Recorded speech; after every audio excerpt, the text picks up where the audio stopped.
Okay, hello. I think we're live, right?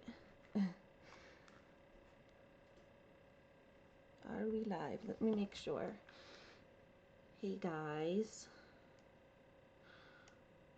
Let me make sure it went. I'm trying to use OBS, so it's a little different right now.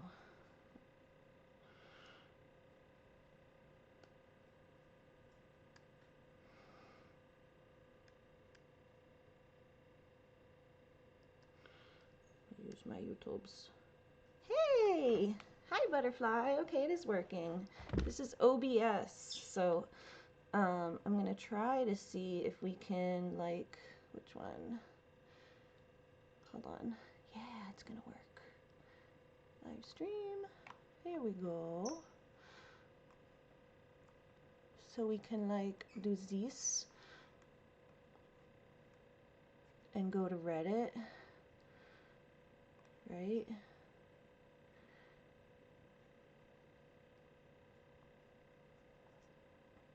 So I can see my Reddit on here. Hi, Pancake. How are you? Mr. Pancake. So is that working where you're seeing? I'm gonna have to pull it up on my phone so I can see when I go to open up the Reddit. Let's see, because then it'll make it so that I can turn the volume down and actually see what's going on, but actually be able to see the screen too. So let's see. Go to my live. Oh yeah, here we go. And now we can see what happens when I pull up Reddit.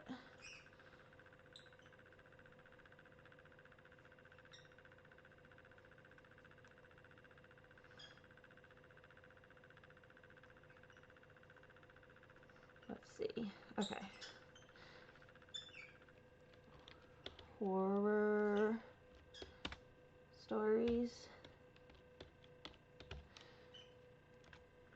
Something like that. Ghostly encounters. That kind of thing. Yeah, there we go. See, so now we have Reddit pulled up.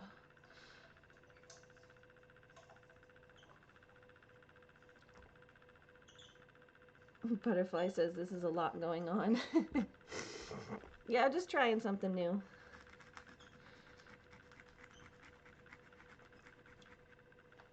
I did get a notice from Mr. Lucky on my phone that I have, like, it's hard to see though when I'm going to do this. No way I'm using this, it's overstimulating. Is it too bad? I was trying it out because you can put the Reddit stories up on the screen, but if you'd rather it be just me, that's fine. We can do that, or you can just put the Reddit stories up.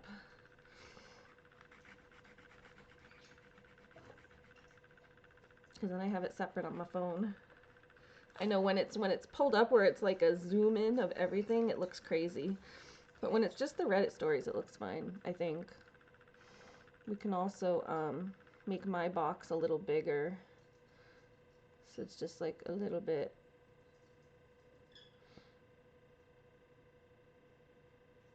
Just a little bit of Reddit stories. Just you? Okay. I think we can switch. And get rid of the display box. Get rid of that. There we go. Can still use OBS and just put like that. I'm dancing, I'm dancing.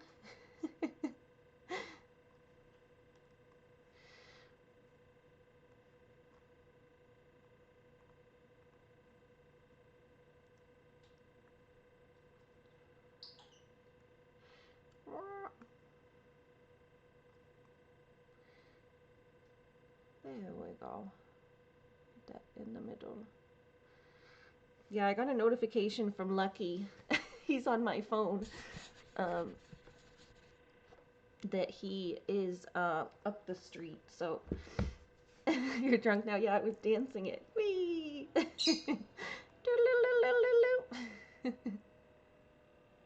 Get can move my thing around. Yeah, I was just trying something new, but if you don't like it, that's fine. We can turn it off.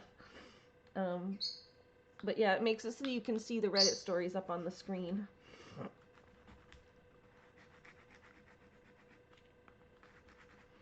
And I can show you guys pictures and stuff on my computer. It'll be good for other types of stuff. I was just playing with it. I used to know how to use it, and then I kind of forgot how to use it. Butterflies on moonshine. Oh, sorry, I'm just getting my meds and stuff. I have some food in the thing over there I need to use. You wrecked Ari's car. Shh, it's Lucky's fault. Oh no! Naughty Lucky. I was thinking about driving down the street to go get him, but I'm like, I'm lazy. I'm just gonna wait him out. He always comes back. I feel better, at least knowing that he's been spotted. We have like a little air tag on him.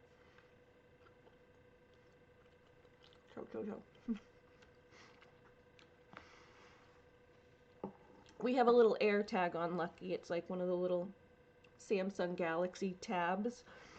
It's a little air tag. But it only picks him up. Like, it'll only update it if he passes by someone else's phone that has the same type of phone. Like a Samsung phone, basically. And apparently everyone around here are Apple folks. Because nobody... There's like one house down past my brother's that always picks him up. Because he goes down there. I have, fruit snack gummies.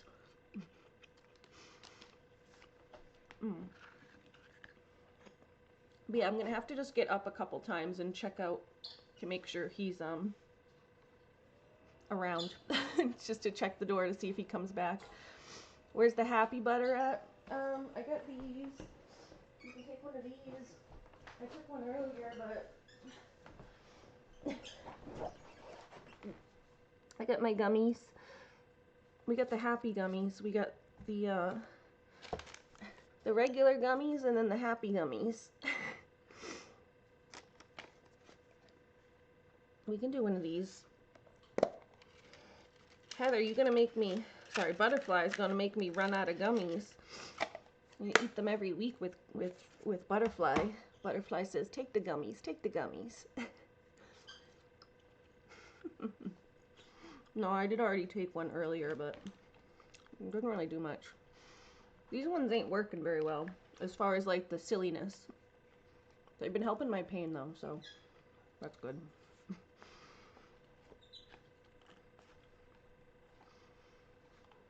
Happy gummies. Happy gummies, happy gummies. Yeah, so what kind of stories do y'all want tonight? I know Butterfly said she wanted some horror stories, so I was going to try to look for those. I like the animal stories. I know we're coming into spooky season though, so we should try to find some spooky stuff. Maybe I should change the name of my stream to Spooky Season Horror Stories. Spooky Season Reddit Stories. Yuck. I got something on the... I got ice cream on the top of my bottle, so I licked it. But that was a bad idea. Cryptids. Cryptids. Let's see. Alright, let's go to the horror stories. Cryptids. Alright, I'm typing it. Hold on. Collection of cryptid photos. Oh, see, this is where the... No, but this is where having the OBS might help, though, because we have pictures. There's one that I saw that has pictures of the cryptids. So that's where the OBS will actually help, because I can pull up the pictures on my computer. You know? So that might actually be helpful. Hold on, I'm going to go grab my, my food and check if it's ready. Hold on. Hold on, I'm going to go check if my food's ready. We're just going over there. Hi, Daddy.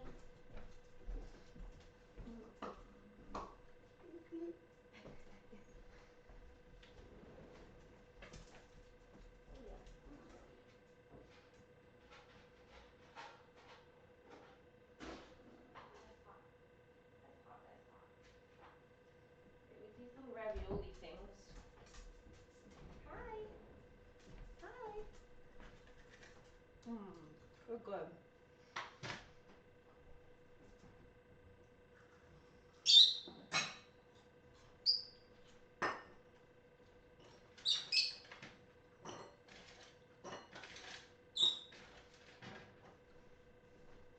Hi, Luna.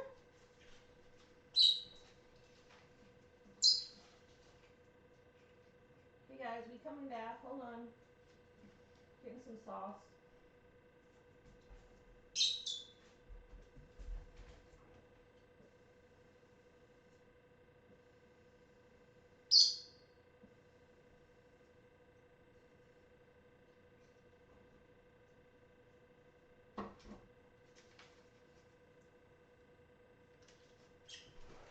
Alright, do we have some sauce?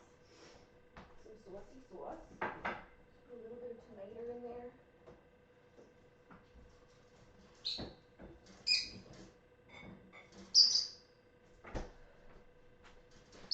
I'm getting some tomato sauce for my ravioli things.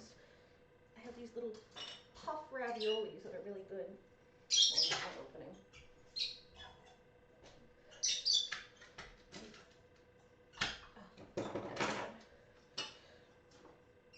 So I'm just heating up a little sauce to go with it. Ooh, that was a little too much. Too much sauce. Don't need that much. Just a wee bit. Some.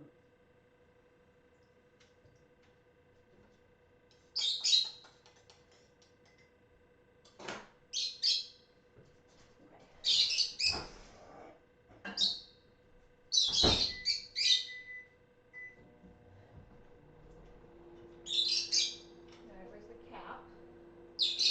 Where's the cap? Where's the cap? Oh, there it is.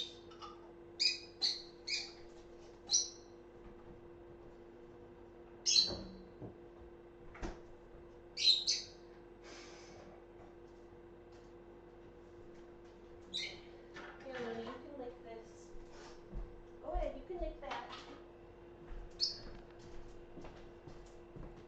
Guys, look. This is my food. They're like these little raviolis that are baked.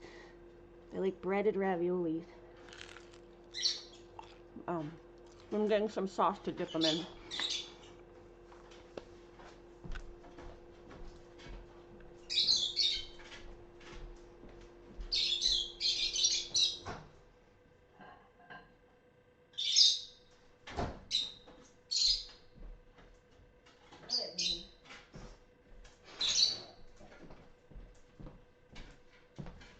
You've already seen all the cryptids.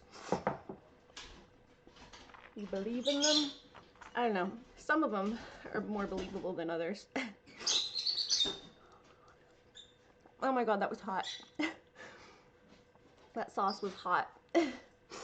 Pickle says, I'm hungry again. Your food always looks so good. That was hot though. Courtney wants one of those raviolis. Yeah, they're good. And then you dip them in some sauce. That was really hot though. Okay. Don't touch my foods, Looney. Looney wants my foods. No, no, no. Mine, mine, mine. Okay.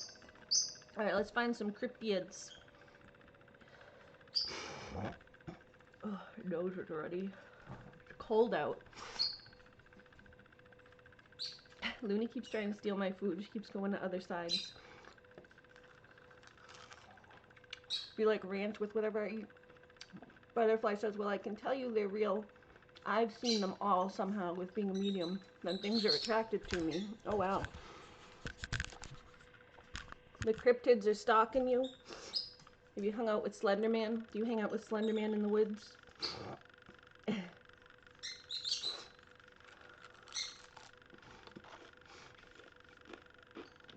Okay. I'm going to turn the display on, I think, in a minute so that I can see the cryptids. Reddit Cryptid says, I'm scared.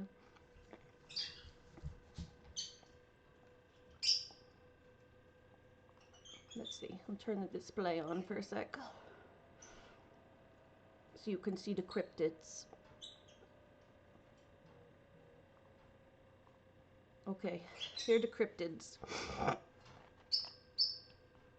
Let me wait till it shows up on my phone so I can see what I'm looking at.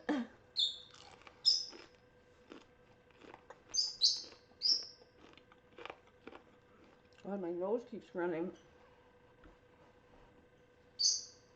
Literally just dripping. Okay, I gotta make my screen a little smaller so you can see the cryptids.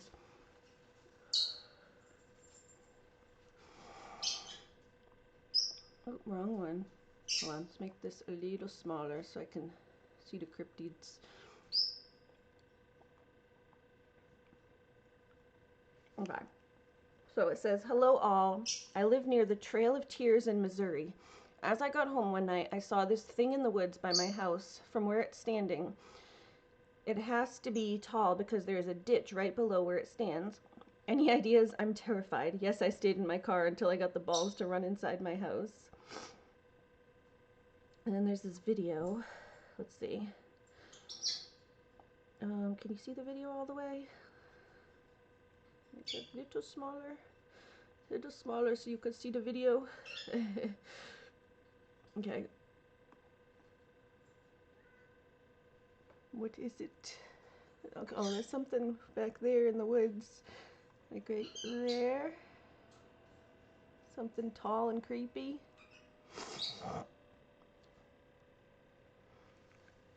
Comments say, "I'd be more worried about being human than a cryptid." Comment says, "Exactly, I don't know which is worse." Cryptid in my yard. Go on, get. Deep guttural shrieks as it runs back into the woods. Naked tweaker in my yard. Go on, get. Begins approaching me at increasing speed. So yeah, that's just someone's experience of a cryptid in their yard. Can you make that screen bigger? Yeah, I was trying to. You saw it? Yeah. I was making it, Ooh, wrong one. Hold on. Yeah, I was trying to make it so you could see the video here. There's another one that says, "I'm scared." Alright, collection of cryptid photos. Ooh. Oh, my eyes. There's some, like, werewolf pig thing. What do they call it? Like a chupacabra? I think that's what they call that. It's a chupacabra.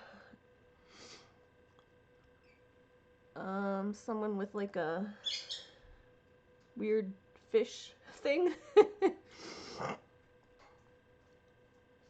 Move that, like, over here a little bit. There's someone with a weird fish thing.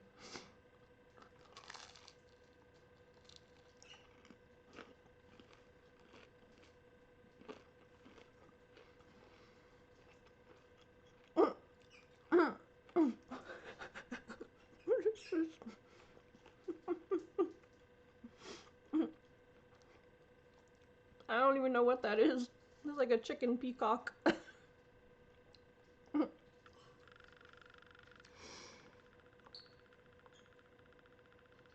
It's too late at night for this shit. Ari, you're brave. A chuba thing. I don't know what this thing is. This weird peacock chicken. It's like a chicken turkey peacock thing. I want that. I want to own that cryptid. I want it on my farm.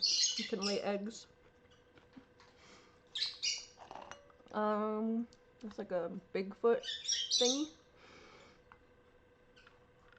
Sorry, my eyes. I remember that eye drops. Where are those eye drops? That just looks like a big cat of some sort. That's just a big fat cat. Looks like a fat cougar or something.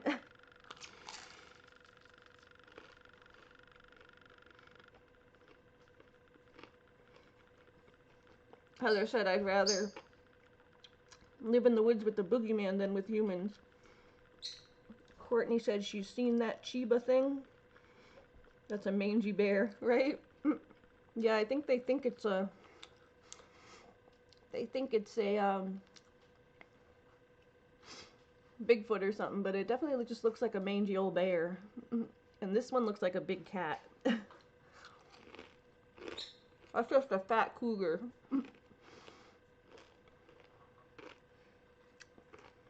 No idea what that is. It's like on the beach. Something that washed up. Some sort of weird lizard.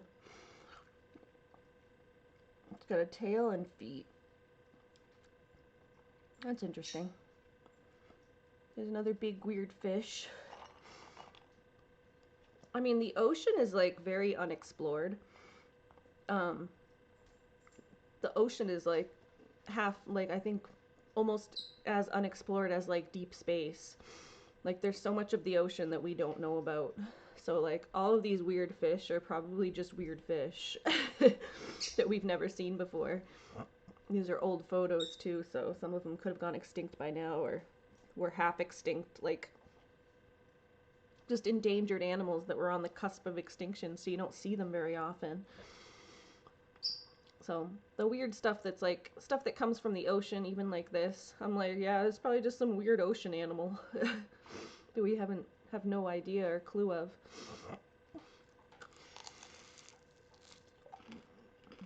It looks like some sort of bird.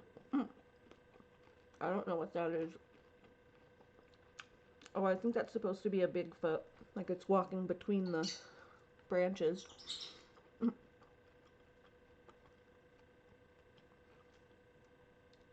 That's just a dude. That looks like a guy in a Bigfoot suit. You can literally see his feet and his head. It looks like a guy in like a fur jacket. That's just Uncle Ralph. Whaleosaurus.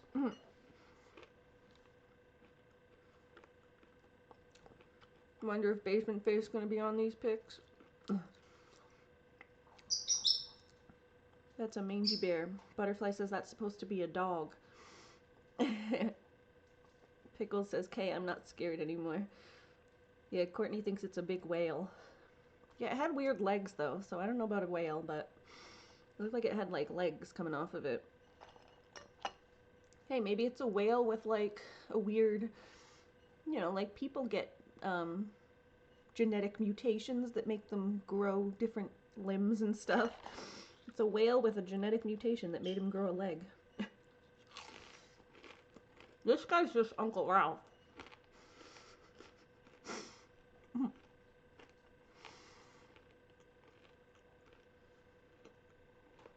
Pickles says, "I'm surprised Sissy ain't here." Yeah, she doesn't like the Reddit stories as much, I don't think. Although she was reading them herself the other night.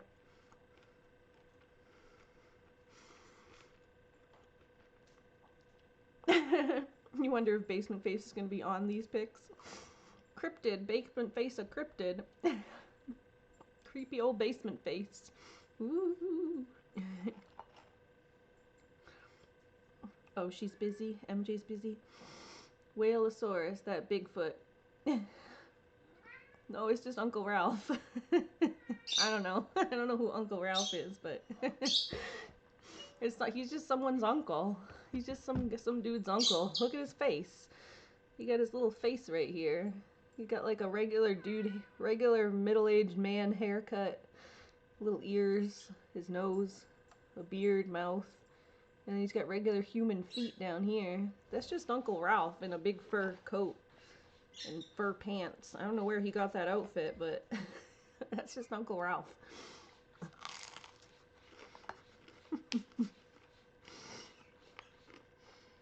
Yep, that's just Uncle Ralph.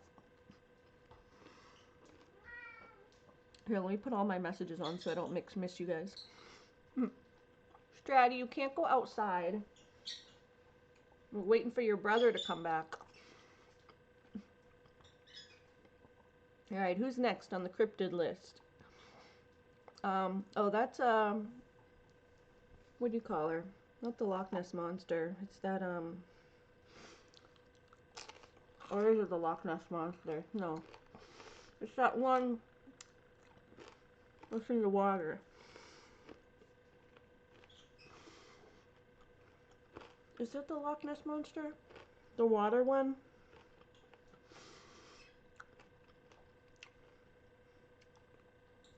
Water snake. You don't believe in Bigfoot? Never have? Oh yeah, never say never. No one can top Uncle Walter.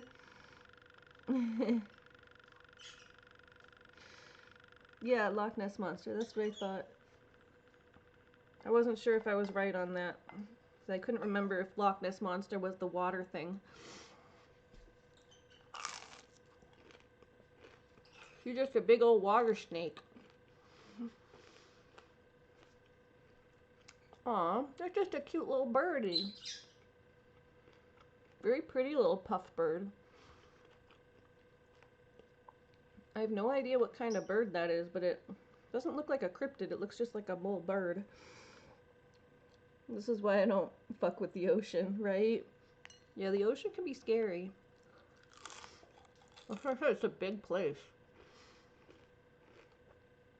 The ocean, it has just as much unexplored, like the deep ocean is just as much unexplored as outer space. It goes on for a long time. I like the cute little bird. Oh, there's another Nessie. Another Loch Ness Monster, I think. That's what they're trying to show, that that's a big water snake or something. Picture's taken from a distance, though, so there's no way to know what that actually is. Like, it could just be a big pipe.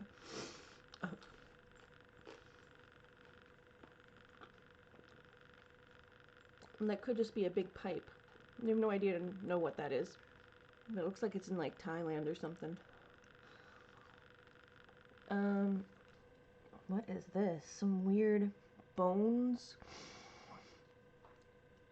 Looks like a hand bone, but... Huh. I don't know what that is. Bones of something. There's, like, fingers. And, a femur or whatever. Or, sorry, radial, ulnar, and then the femur up here. Not femur. Femur's on your leg. The radial and ulna.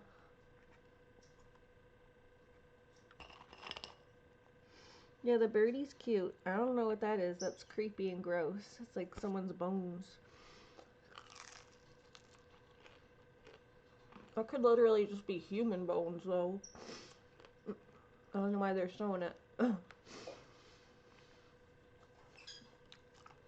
That is a bat. I think. Right? Isn't that one of those flying fox bats? It looks like a flying fox. Something like happened to its wings. Yeah, that looked like human bones. This looks like a flying fox. I don't know if you guys have seen what a flying fox is, but they're a type of bat. It looks like a hairless flying fox.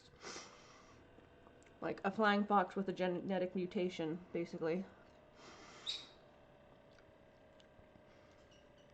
Yeah, they're bats. See?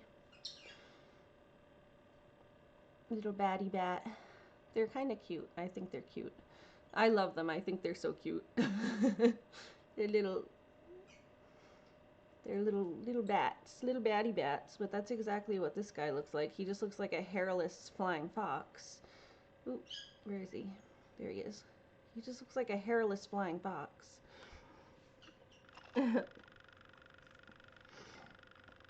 I think he's cute. I think he's just a flying fox with a genetic mutation. Don't be scared of him. If I saw him in my yard, I'd help him. I say, you poor thing. Have some fruit. Because, yeah, they're mostly fruit bats. They don't eat Like, they don't suck blood. They're cute. Okay, that is, I don't know, some weird faceless man thing. I don't know what that is. It's like a fog man. Big giant shadow figure guy.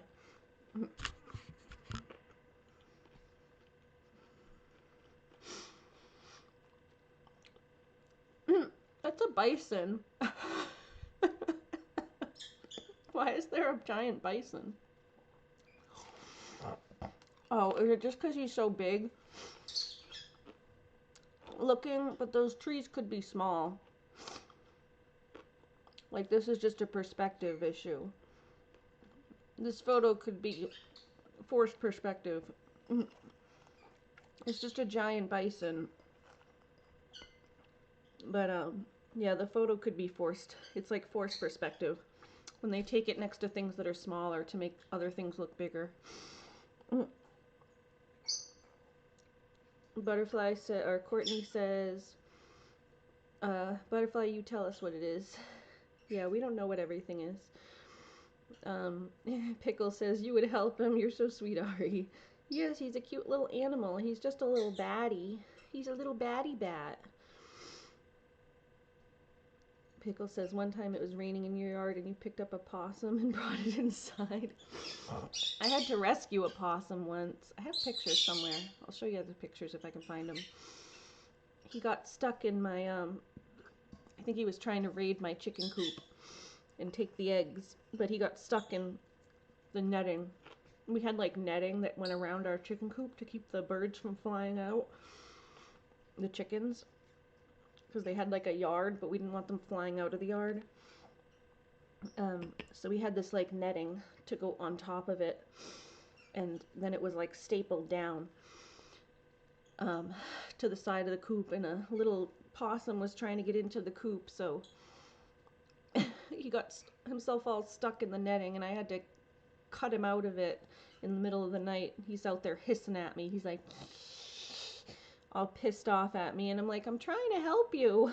You're stuck. You can't go anywhere, buddy. But yeah, what is the cryptid that this giant what is the giant bison cryptid? Butterfly.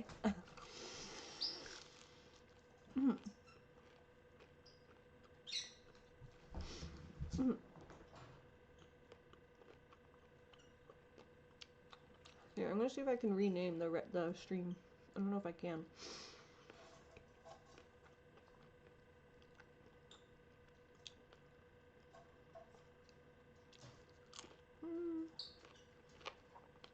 How do I edit them? Yeah, I'm gonna see if I can rename the stream. There we go. Hold on. Reddit stories. Spooky season.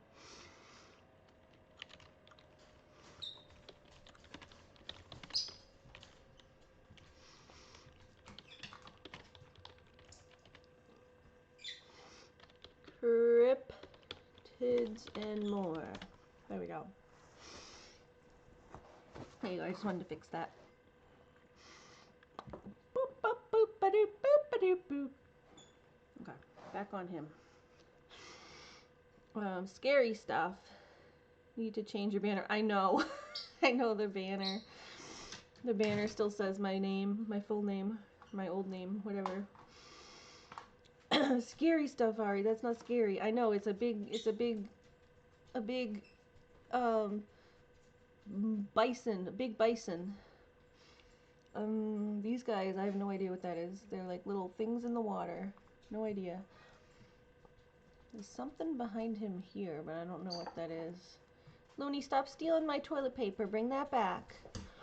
Oh, there's like a giant, weird looking guy over here. Hey, don't steal my toilet papers. Don't steal my toilet papers. I use those as tissues. I need my tissues. Do you want to lick this? Come here. There you go. Have a lick.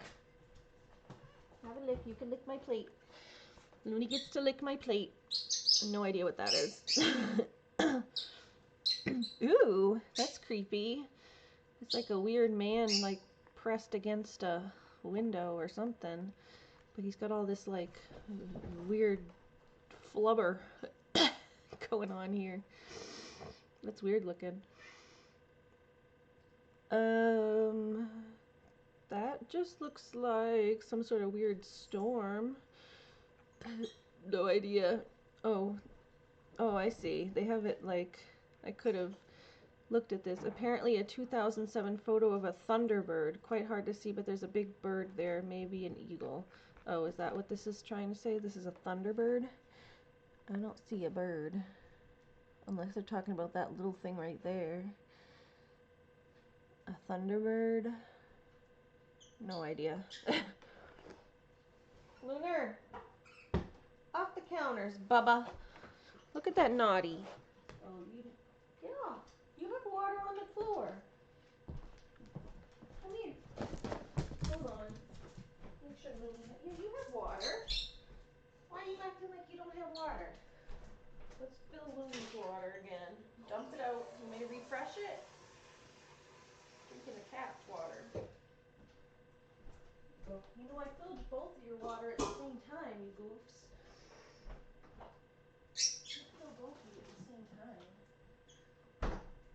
Guys, we're getting the ice queen. Hi. Hi, baby.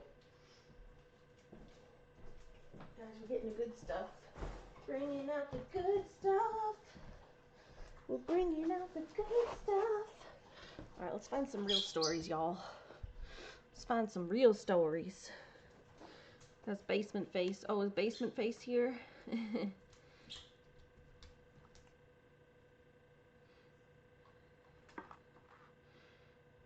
Shit, didn't realize I'm almost at 10K. Woo! Congratulations!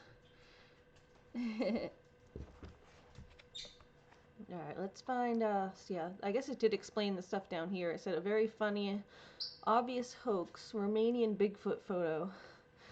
Oh, see, it was Uncle Ralph. A very funny, obvious hoax. That one that I showed that had, like, it, like, was, very obviously a person.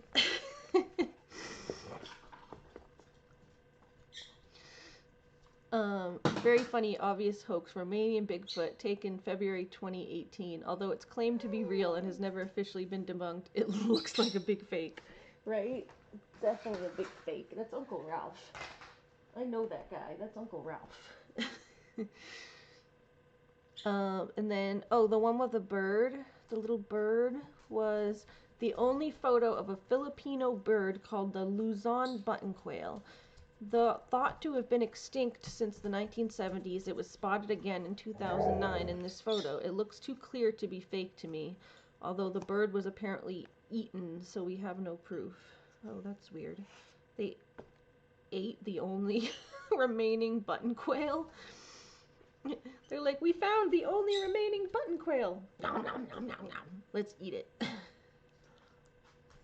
Silly. That's not nice. It's like you find an extinct animal and you just murder it and eat it. Cryptid caught in the woods. What are some cryptids you believe are out there?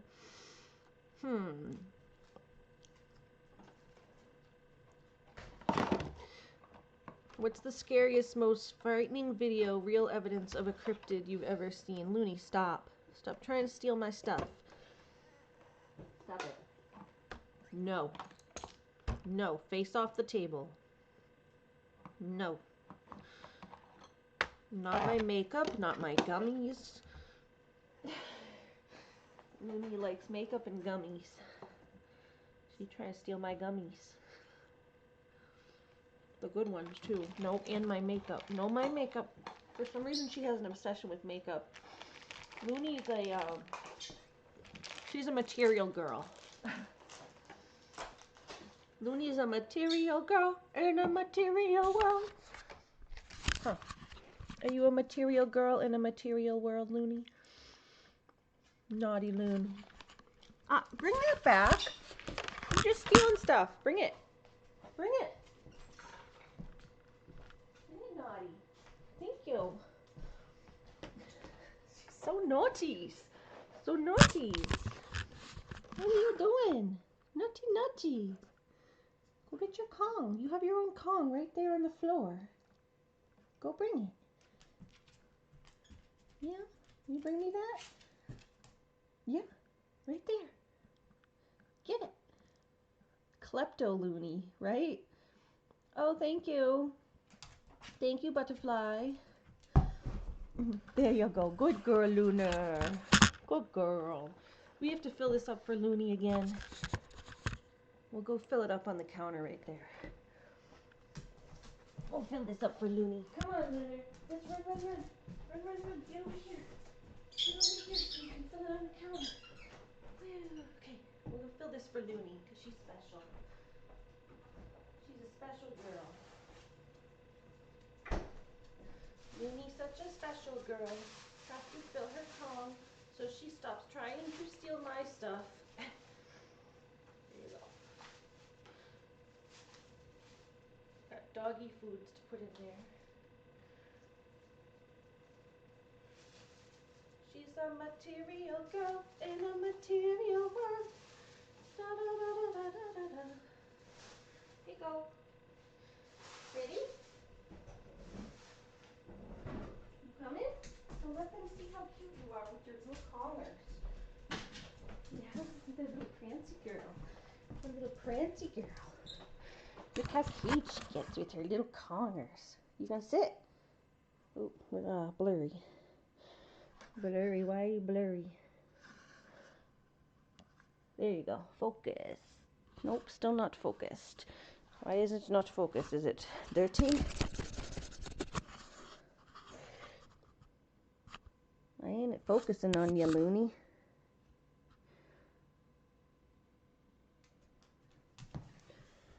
Trying to focus.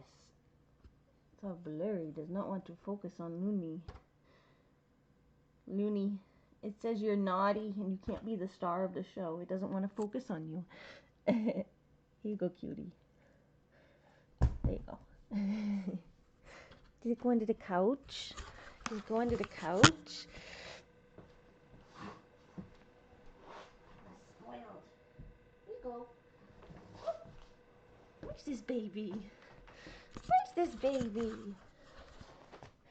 You go up? Not that far up. Not that far up. Kisses? Thank you. Alright, sit. Down. Roll. You roll. You roll. Good girl. Here you go. There you go, spoiled. Ready? You wanna go get it?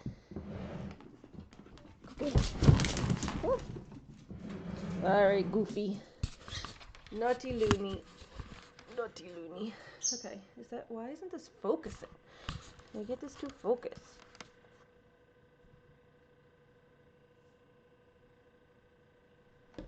Mm-hmm. Mm-hmm. Is this like, I think, welcome back, Pickles. I could get my thing to focus. Hold on.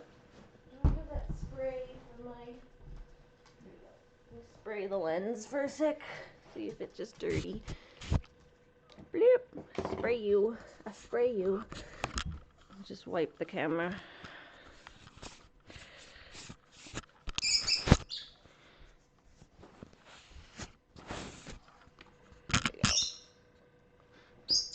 Okay, yeah, that's better. It was just must have had a smudge or something on it.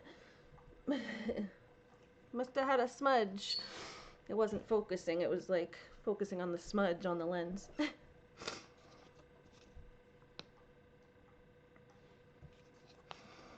Okay, we'll go find some more Reddits. Your hair crazy tonight. My hair is crazy. It's like very puffy right now. You got Lucky back yet? Nope, no Lucky. Okay. Let's find our Reddits. Cryptids.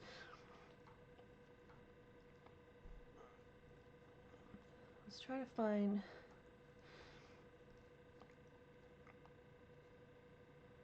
what cryptids have the best evidence for their existence. Or, oh, here we go. Serious. People who've experienced the paranormal or seen cryptids and other unknown creatures. What's your story? Now we can get people's stories. That'll be good. Try to get someone's stories.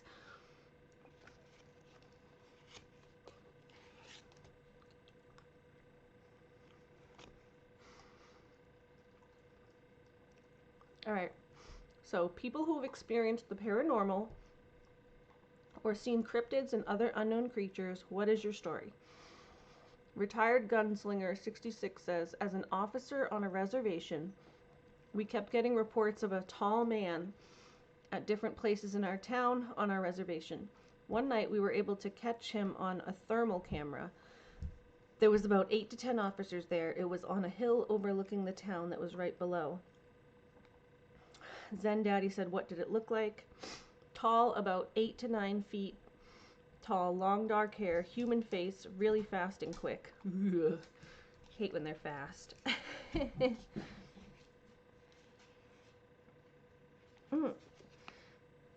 Butterflies watching through the windows. What? Who's watching through the windows? I'm looking at you through your windows. Ooh, that's creepy.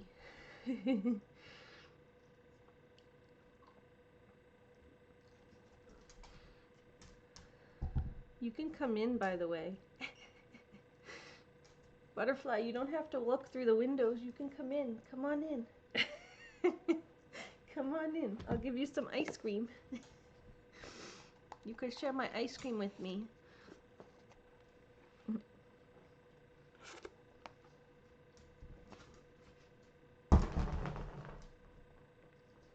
Okay. So, retired gunslinger says, we sent officers that were in the town over to where it was walking towards a housing development. And we could see the officer get out and cross a fence and look with his flashlight. But it looked like the figure was in a slight ravine to his side and I couldn't see it. We were giving directions on radio, but our portable radio sucked, and unless you were right next to your unit, they wouldn't work. We watched as the tall figure walked right down the middle of the street, and we could hear all the dogs in the housing start freaking out. It then walked out of sight. Rilo cat, no! Thank you. Oh my god, horrifying. Let's see, is there any more to it? So Sydney Fire asked, do you have a name for this type of person or creature? In our culture, we do, and it translates in English to older brother. But when we first start seeing him around our residences, we just call him George, so it wouldn't scare the younger kids. Funny, I know, but it just made him seem less scary. We always say that he's more scared of us than he is of you. Was it Squatchy or Slenderman-like? More Sasquatchy? Okay, so it's kind of like a Sasquatch type figure, so like a big tall man, but not like Slenderman, more Sasquatchy. So this is what this person has seen in their community, and I guess he's like kind of a thing in their community. Lilybird says, do you still have the footage? We had a department thermal imager, no recorder. Oh, so they weren't like recording it. They just saw it on their little thermo thing.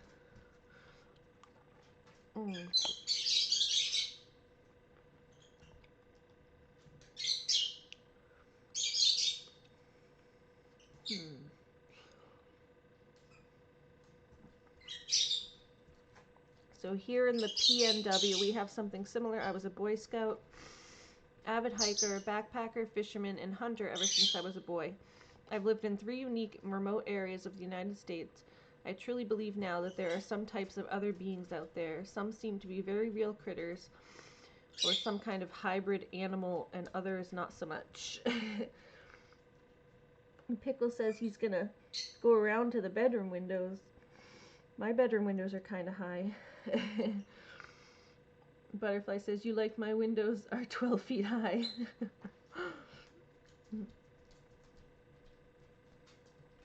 My windows are kind of high, but I have this door. You can come in right through the slider door. I am not holding my phone because I'm used to using my phone, but yeah, you can come in right through the slider door window. But yeah, all the other windows are kind of high. They're like up above the bird cage, so you'd have to climb.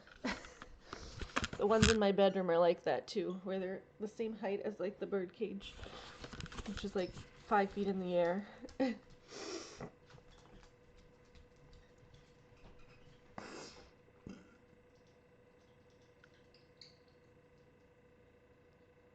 Pickles going to eat. Have a good dinner, Pickles. Hi, Puamana Bustado. How's it going? I think my doggy wants to go out. I gotta go let her pee. Wanna go pee? Oh, here, I can do this. And you can see. Now let's take Mooney to pee. You gotta go potty?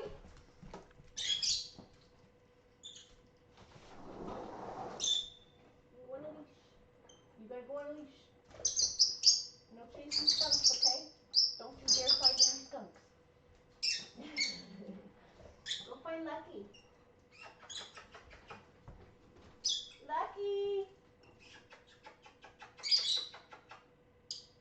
Lucky Lucker! Noonie, you tell Lucky to come home.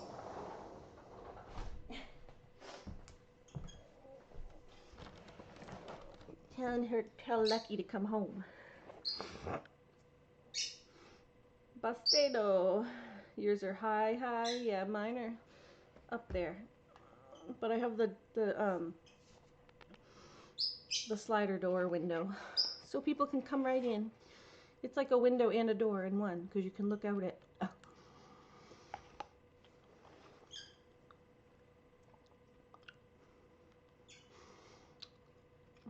Okay, sorry, just chewing. Alright, I truly believe now that there are some types of other beings out there. Some seem to be very real critters, or some kind of hybrid animal, and others not so much. In the PNW, and I'm sorry this sounds so crazy, but I think they kind of pop in and out of our existence. I think whatever is out here are some kind of energy beings. You can almost feel them when they stand next to you, as if you could reach out your hand and briefly pluck the strings of its reality.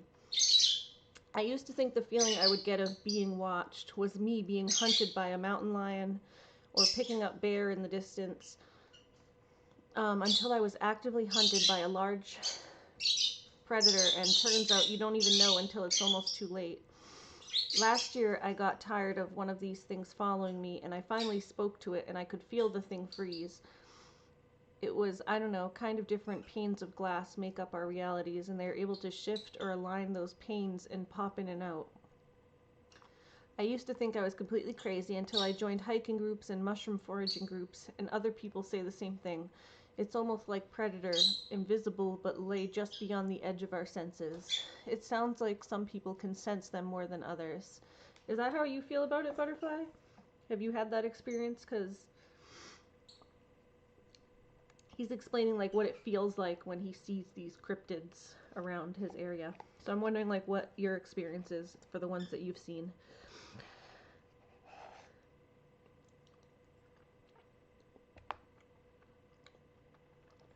Pamana says, I'm so happy I found you ladies. I found Butterfly and got blocked by accident, I think. But I love all of you, such lights. Well, thank you. Butterfly says, oh, you did. Let me go check on. Yes, please keep it respectful in the chat, but yeah, pretty awesome. Pamana Bustado says, I little love you. Something. Butterfly and Ari is amazing. Your personality is so fun. Oh, thank you. Well, hope you enjoy the chat. We're just doing a little spooky season Reddit right now. We try to do Reddits every weekend, like Saturday or Sunday. But I missed last weekend, so we're doing it tonight on Thursday.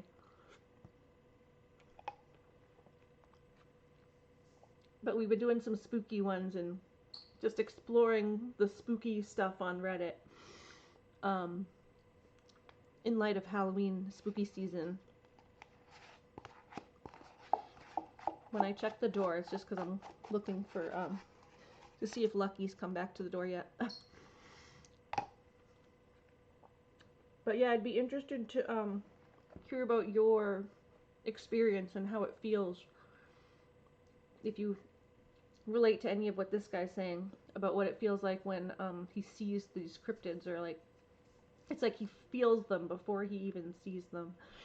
It's like feels like he can feel their presence, and they're like almost like something snapping in and out of reality, like they have a certain energy. Butterfly says she feels like she's being watched, and then turned around and was like, "Oh hey, hold on, I want to talk to y'all." That's, I guess, similar to what this guy says. He thinks the feeling he would get a feeling of being watched.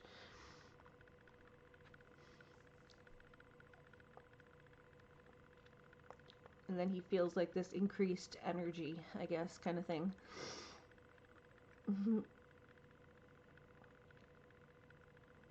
Yeah, we not blocking no one on my channel no more. Yeah, I try not to either. Timeouts. You just do the timeouts.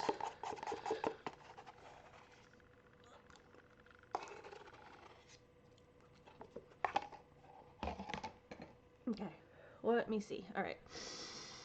I used to think I was completely crazy. Oh, I read that part. I felt one moving just about 11 or 12 yards out from me last hiking season. I spoke to it. It froze and disappeared.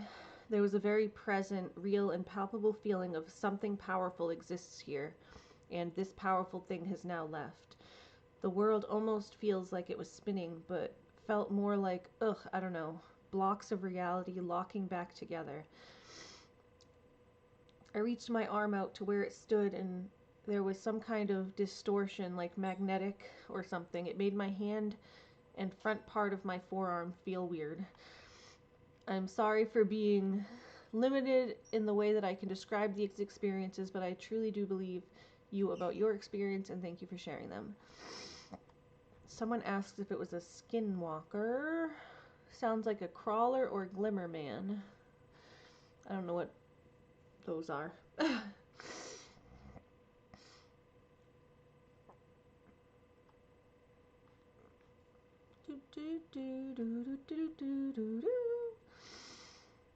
Alright, here's another person's experience. I understand why you would, though. People are mean and try to bring others down. Yeah. It gets some craziness, Butterfly. My Lars are off the charts. Butterfly, well, even the raunchy ones, I don't want no one blocked. I'm losing subs. Yeah, exactly. You just time them out when they're being too obnoxious. Then they get the picture and realize, like, oh, I just said something. That maybe next time they'll think about it before they do that kind of thing. But you just keep timing them out if they don't. Alright, Real Tea, this is someone else's experience now. The question was, to refresh, the question was, people who've experienced the paranormal or seen cryptids or other unknown creatures, what's your story? So that was that person's story. Now I'll read another person's story. So this is someone else's experience now. So it says, when I was at Real Tea SOT says, when I was a child, my niece, who my parents adopted after her parents died, would tell us about nightmares she had about a clown living in our airing cupboard. From the UK, you could call it a boiler room. So she had a clown living in her boiler room. Or the niece was telling her about a clown living in the boiler room. We always just thought it was bad dreams, obviously. My partner, on one of the times she slept at my mother's house, told me she was having dreams of a clown living in the airing cupboard. No idea how to explain that one. Oh, so the niece was having dreams when she was a kid. Oh, that's kind of creepy. The niece was having these bad dreams about a clown living in the cupboard. And then later on, her partner started sleeping at her mom's house. And whenever the partner would sleep at the mom's house, she would have the same dreams of a clown living in the cupboard. That's kind of weird. Or the boiler room, as we call it here. She's a vampire from Pluto. What state? Well, I'm from New Hampshire. I don't mind saying where I'm from, but not everyone's cool with saying where they're from and stuff. I'm from New Hampshire. It's up on the East Coast. Courtney lives in Virginia, and Butterfly is a vampire from Pluto. Oh, is Jamie back? Hi, Jamie. How's it going? Welcome to the stream. So Ken asks, was there a clown in there? Tiki says, no, aside from the boiler, it was just dust in there. Absolutely no idea why two people who had never even met each other managed to have the same dream. Could be incredible chance or something else, but it always just stuck out as strange to me. Nothing sinister, though, from what I remember. That's kind of interesting. Just out of curiosity, did they ever say what the clown looked like? This is very eerily similar to what happened to me when I was 9 years of age and was in Sunderland, also in the UK, for those that don't know. And I saw a clown as well in my grandmother's room as I was sitting watching TV. And in the TV was a hand puppet of a clown. The hand puppet stopped, pointed at me, and the clown got up and started walking to me and had razor sharp teeth like a shark. Ooh, that's creepy. I screamed and ran to the living room where everyone else was, and no one believed me, and when they looked, the spirit was gone. Never saw it again after that incident as well. Ooh, that's creepy. Clown with razor sharp teeth. Starts with like a little hand puppet, and then the thing like crawls up and runs at you. Ugh, that's creepy. Creepy. Someone says, could be the same type of alien species that Stephen King's It is. Didn't he write that there were more It-type creatures on Earth? Mataman says, elaborate, my good man. Oh, that's, yeah, they're just talking about it now. Like, that's not a real thing, that's a book. Hold on, my mom just texted me about the kitty. Yeah, I'm not a big fan of clowns either. Juanama says, I hate clowns. Thank you, Jamie. Here, let me just text my mom back. No kitty yet. No kitty yet.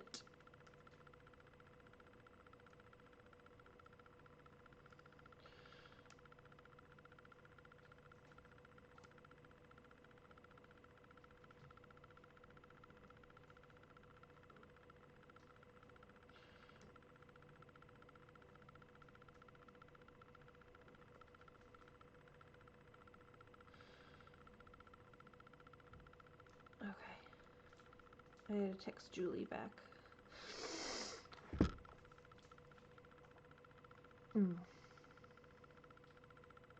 Alright. I feel bad for Julie. Julie's having to deal with Christine being upset now. Oh. Yeah, I just got a text. I'll have to text her back. I'll text her back tomorrow. I know she goes to bed early anyway, so I don't want to keep her up. Looking for the kitty, though. No kitty still. Jeepers Creepers is your man. Art the Clown? I've never heard. Oh, did you guys see that? That popped up?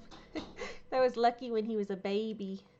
He was a baby. That's when I was adopting him. I said, oh, would love to meet this little guy. Does he have a name? I'll put in an adoption form for him. And then the foster mom said, he has so much personality. Loves people and loves attention. My son named him Mr. Beast. But if you said Mira's Tuxedo Boy, that would also work. That baby Lucky.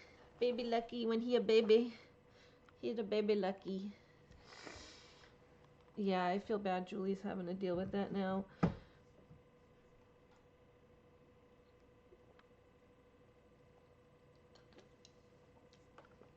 I tried to tell Christine in literally the nicest way I possibly can. But you know, it still hurts. I know it still is what's gonna hurt her. I tried to be as nice as I can about it.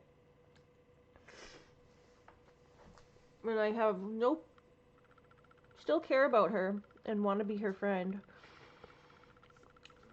She's just not a good fit for the online thing. For YouTube right now. Come here. Come on, you come here. Hold on, I'm gonna take Looney in. Just getting Looney.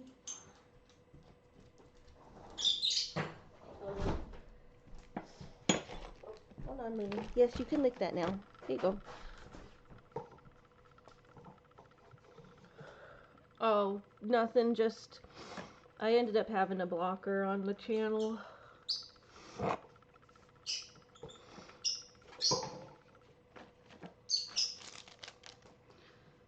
I don't think she realized how it came across from when I talked to her earlier. She said she wasn't trying to tell MJ not to speak to me, but she was telling her not to talk to her, like to Christine, because she was overwhelmed and couldn't speak. Let me see if I can pull it up what she said.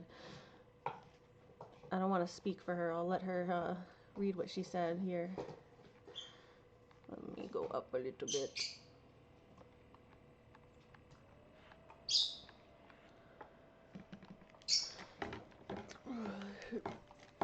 Yeah, she left like a bunch of, a bunch of Looney. Take this here. Stop. Stop. Sheesh kebab. Doggy. Try to look what I said. Yeah, I guess what did the text say exactly? Because she said she didn't mean it that way, basically. I said, she was asking if I was mad because I saw Heather talking about, she saw the live where we were talking, and I said, yeah, I'm a little mad. Yeah, you can't go telling my other friends not to talk to me on my channel. That's messed up. You don't own me. And then she said, can I hear your voice? And I said, I'm in my own person, and I'm allowed to have other friends too. I don't have time. She was asking if I could call her, basically. I said, I don't have time to call. I'm getting ready for my live stream. I ended up blocking you from the live stream chatting. What you did was not okay. I still love and care about you as a friend, but I cannot have you telling my friends and other subscribers not to come and talk during my streams. One, it's very rude, and two, like I've told you, that is my job, and having engagement and other people talking during the streams is like part of streaming. Like, that builds engagement. You have to have everybody able to speak. So she said, I wasn't telling them not to talk to you. I was asking not to talk to me at that moment because I was getting overwhelmed with them at the moment. So she said she was telling them not to talk to her, which, I mean, is still kind of rude if you're in a stream with everyone. You got to kind of just, if you don't want people talking to you, just ignore them. Like, you don't have to respond to everything. But it's still a little rude, however she was meaning it. I don't know if it was taken the wrong way. That's why I asked what the actual thing she said was, but yeah, it's not one-on-one, it's a chat. It's a chat room. So, I don't know, I tried to be as nice as I could. I didn't not being her friend. I still like her and care about her and want to be her friend. It's just she's not a good fit, really, for being in chat rooms if she can't handle having a chat where everyone's talking. People are gonna say stuff to you. You can't, like, really control it. You can just ignore it if you don't want to hear it. But you can't be rude to other people. So that's all I said, was like that. And then she said what she meant by it. And I said, so we can be friend, so we can just be friends on, I meant Facebook. So we can just be friends off YouTube, on Facebook, phone calls, real life if you visit, etc. But I don't think you do very well on YouTube. You are too much of wanting personal attention on YouTube when I'm working. It sounded like, Looney, stop. Stop. God, dog. Looney, what is that? Bring it. Yep, that's my makeup. Bring it back. That's my makeup too. Bring it back. Thank you. She brought it back. You brought it back. Good girl. You brought it back at least. Thank you, you goof. Yeah, so I said, yeah, you're just wanting too much on personal attention on YouTube when I'm working. It sounded like you were, and then I responded to what she said. I said, it sounded like you were saying to MJ not to talk at all during the first bit of the stream so you could have me to yourself and just focus on talking to me. And then she said, no one understands me when I'm feeling overwhelmed in these moments is when it happens. And I just said, anyway, this might actually be better. You don't seem to do well in groups anyway, so until you get some therapy and learn how to interact better in groups, maybe we can just talk here and phone calls, etc. You won't have to worry about getting overwhelmed in groups. And I won't have to worry about you pushing all my other subscribers away. She said, in those moments, it seems like no one understands me. And I said, I do love you, sweetie. That was hard for me to block you and not something I necessarily wanted to do. But I've also explained a million times about it being a job, and everyone is at their wits' end trying to walk on eggshells, not to upset you, because you get upset at everything. People don't understand, no, because they don't deal with that. I understand a little bit because I've dealt with it before, but I also know you need therapy and stuff to get better, and until you go and get that, there's not much anyone can do to help you. We have tried explaining as much as we can, and I don't mind explaining stuff to you if you're confused or try to help you learn better manners, but it's up to you to actually implement that.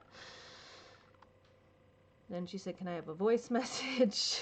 And she just wants me to give her a voice message. And telling people not to talk is pretty rude. Can I be your sweetie and kiddo still? Like MJ was supposed to. She's like completely ignores some of it, but I'm hoping she rereads through this after. Yeah, if she's overwhelmed, she's got to like step back.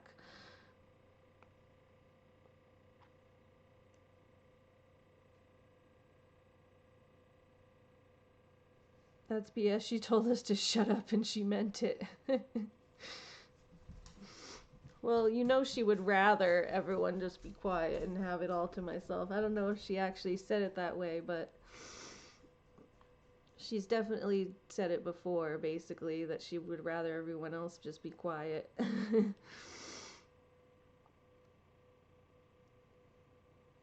But yeah, this is like, I said it in the nicest way possible, so.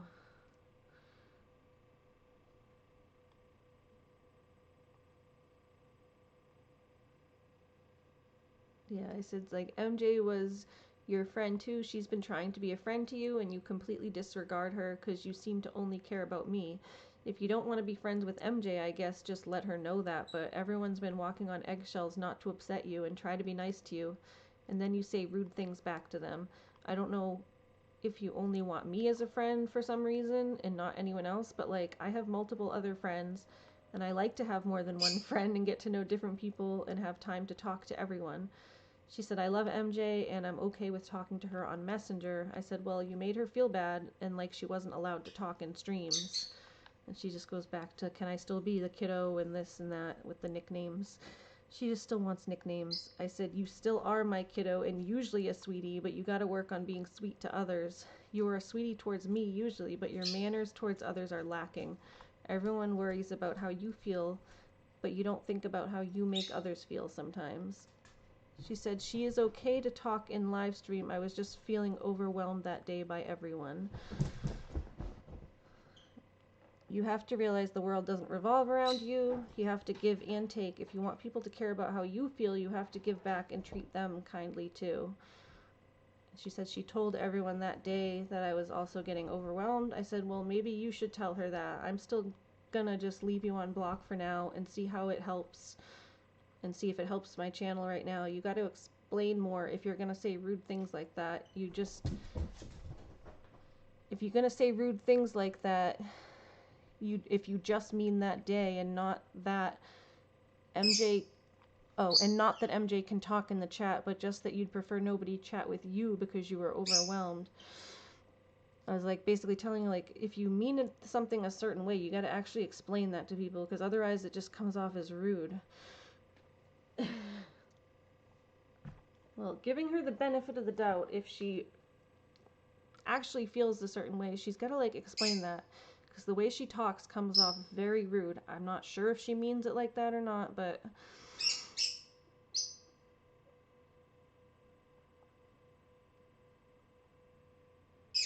No, you didn't force me to do anything. Nobody can force me to do anything, so.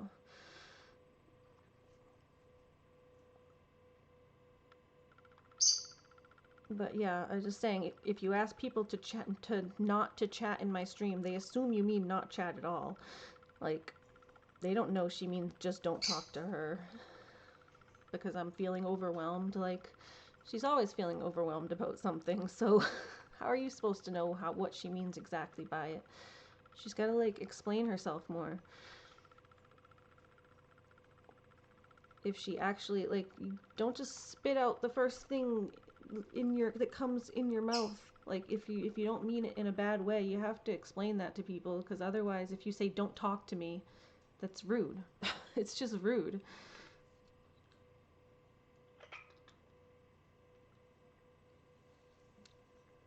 If she means don't talk to me right now because I'm feeling overwhelmed and I just can't handle responding to a bunch of people, she's got to say that, because don't talk to me is just rude. You can't go through life being that rude. Like, I get there can be context behind why you wouldn't want to talk to someone, but if you don't actually speak that context to people, then you're just a rude person. And I don't know, like, I do blame it on her parents a little bit, because at 26 years old, Julie is a very well-mannered person. Like, obviously they know how to teach manners to one kid, so why aren't they teaching it to the other kid? That's where I get pissed at. I do get pissed at her parents as well. A dig is a dog.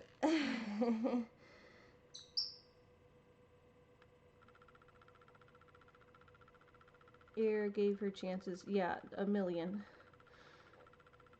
Gave her a million chances, and the last thing we talked about, like, before that was the big warning, was, like, learn how to, like, not take over the streams and let everybody have a chance to speak and keep to the same topic. And like I said, like, asking people not to talk in the streams is about as taking over as it gets.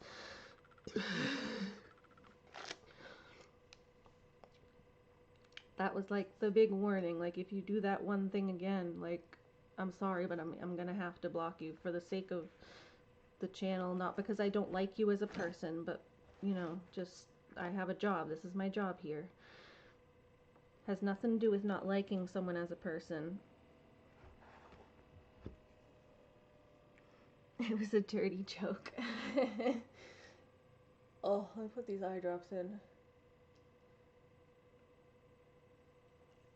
Ooh. Alright, put that back. Honestly, Facebook, I don't know. I was pulling that up to look at. But yeah, I just felt bad because then that came up just because Julie gets dragged into it because she's got to comfort her sister and stuff. And that's just rough. Then I feel bad that Julie has to be the one to deal with it, but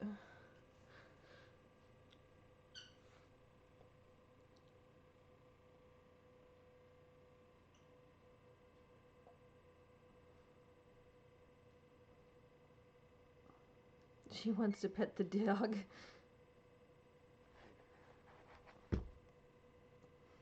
Yeah, we're still friends. I have no problem being her friend on Facebook, where it's like it is one-on-one and you don't have to worry about pissing off all my other friends. Like, it's not fair to me to make me basically lose friends because nobody else can stand being around her. So like, it's sad, but I'll just be friends with her on a private place where she doesn't have to deal with everybody else.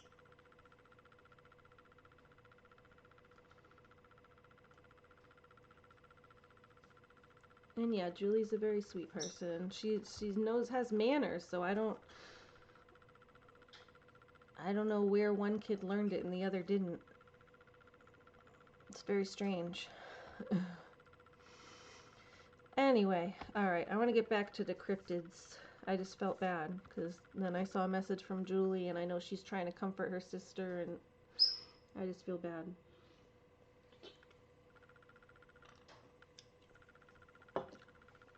But I really did try to be as nice about it as possible.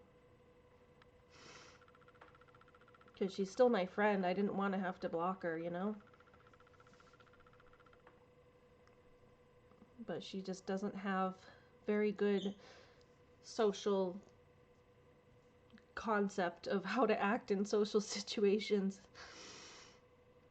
with more than one person, or even one person. Honestly, her just one-on-one boundaries are flawed as well, but it's easier to just say, you know, whatever. She's an autistic girl and she's got issues, and I don't mind being friends with people that got issues, because I got issues too.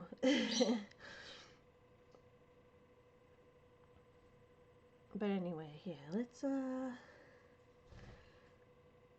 yeah, Pwanama says most people wouldn't try to help her. Yeah, I feel like most people wouldn't. I feel like even her family ain't helping her that much right now, at least not in the right way. We gotta get the girl some therapy. Like social therapy. It's just sad. It just makes me sad because I have autism too, but I learned these things because my parents, my mom mostly, got me help and brought me to the right therapy to teach me how to do things. And she, from the beginning, before I was even diagnosed, was always teaching me how to behave and not to be rude. And you just brought up that way. Like, it's not tolerated to act that way. Live in a house where I said something, if I said anything half as rude as the type of stuff some people say, I'd get dragged out literally by my hair. I had hair down to my butt, and I would get dragged out the room by my hair if I said something like that. For real. No joke. Get this, my ponytail.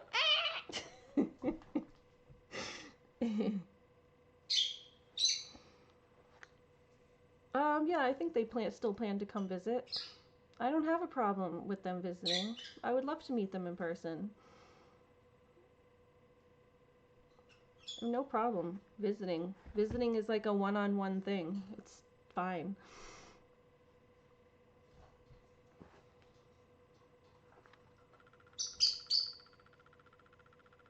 Ari, I can tell this is hard for you. Yeah, it is really hard. It just makes me sad. But I want to distract myself with Reddit, so let's do Reddit. Here, wait, hold on. I'm gonna check, see if Lucky's back. I can check on my phone to see if he's nearby. We have this little find thing. He's got his. Ooh, wait, is he spotted? He just got spotted. No, he's still up the street though. I think he just got spotted like 10 minutes ago, but he's up the street. Derp. Luckers. Yeah, he's on the phone. He gets spotted by.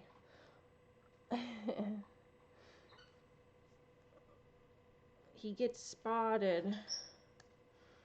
My little kitty got spotted. How do I move this? Location history. Where's Luckers?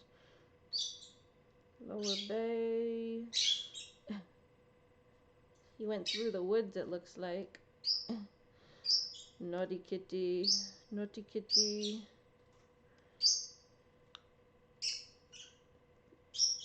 Alright. Naughty boy. Naughty boy.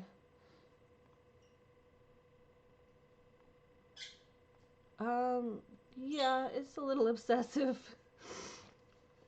Ugh.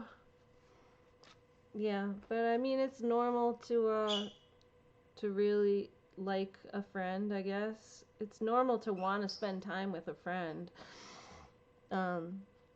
She's definitely a little obsessed, but I don't think she's had friends, like a lot of friends before, so she's just, I think, excited to have someone to talk to, which is sad. That makes me even more sad, so.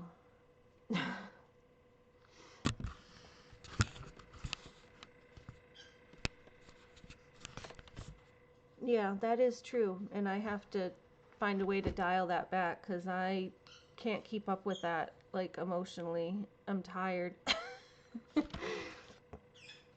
I'm not the type of person, I have a very small social battery in general. I don't like to socialize with people 24/7. So, Like, as much, like, that has nothing to do with even liking people. Yeah, that's part of the problem, is that I'm, like, her only friend.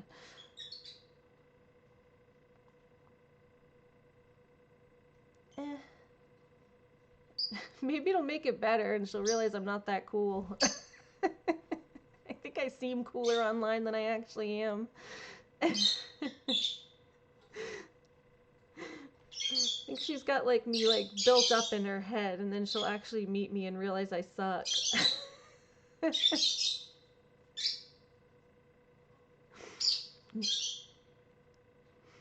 Yeah, I like nicknames. I'm an Ari. Ari ain't my full name, so Julie's a Julie bug.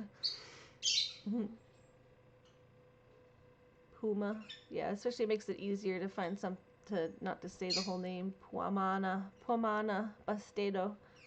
Yeah, Puma works. That's a good name. And Jamie says, I don't think so, you wish. I don't know, I am kind of sucky. I don't know, I feel like I'm a better friend online than I am in person, because in person I end up sleeping through things. People go, can we hang out? And I'll be like, sure. Snooze. Sorry. Oops. I'm calling him her Puma. Her Puma. Pumana means flower power. Oh, that's cool. I like that. Flower power. Cool, cool, cool. I like what that means. I like the meaning behind your name. Alright, let's find... Okay. One more from the hospital prison wing. So there's these two rooms. I'll say 123 and 234. They share a wall. The hospital isn't that old, built in the 70s, and it's a small town country hospital. We don't take trauma cases, and when one does come in, it's only to stabilize them until Life Flight or EMS can transfer them to another facility. Deaths in the rooms are usually older people and natural causes. The prison wing has been rolling for 8 years or so, and the prisoners who come in, if they die, it's natural causes. But this one set, it's just weird. I'm an agnostic atheist, but I can't deny the same thing keeps happening in 123 and especially 234. There's a kid. There's been several times right before they pass, the inmate talks about a kid in the room, but it's the ones who are delirious before death. Also, there have been several mentally altered offenders, not drug-addled, but actual mental status, who have talked about or completely lost their shit over the kid that was under their bed or running around and fucking with them. One guy became so violent that we had to discharge him from the hospital and back to his unit, not solely over this kid, but it seemed like part of the problem. Occasionally, an inmate with full capacity would mention the TV in another room was so loud. Sometimes he could hear it, and said it sounded like a kid show or something with kids talking. I kept my hallway quiet and made sure I couldn't hear the TVs in the hall. There are certainly arguments that can be made that word of mouth got back to the units about the kid's story, but neither officers nor nurses made a habit of telling stories to the inmates. Besides, we admit offenders from dozens of units. So this is like a prison hospital, and they're all dreaming about this kid or seeing this kid in this 2 different rooms. Interesting. Hello. She's a vampire from Pluto.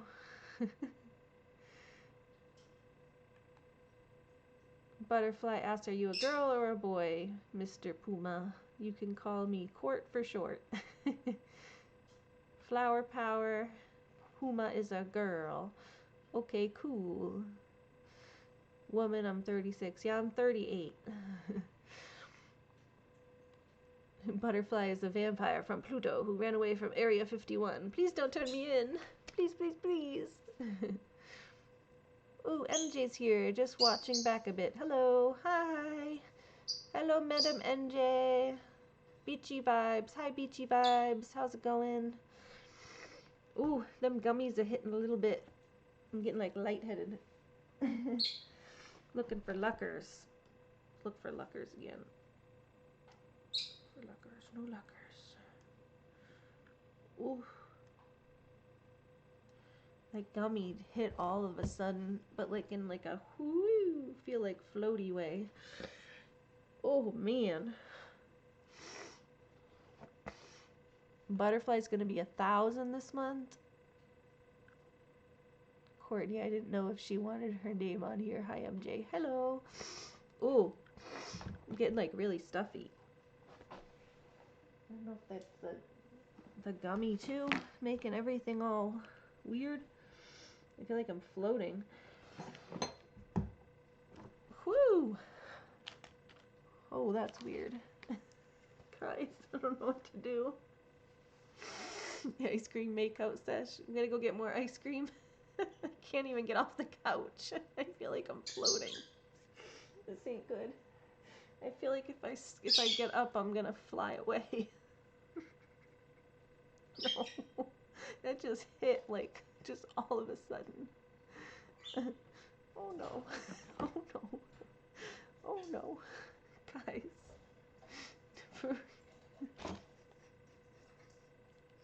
No, it's not even funny though. Oh boy! Oh boy! Can I get up?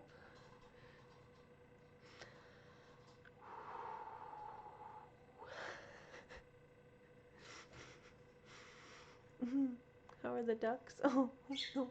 Oh no! I feel like if I stand up, I'm just gonna float away, and then I won't be able to get my ice cream.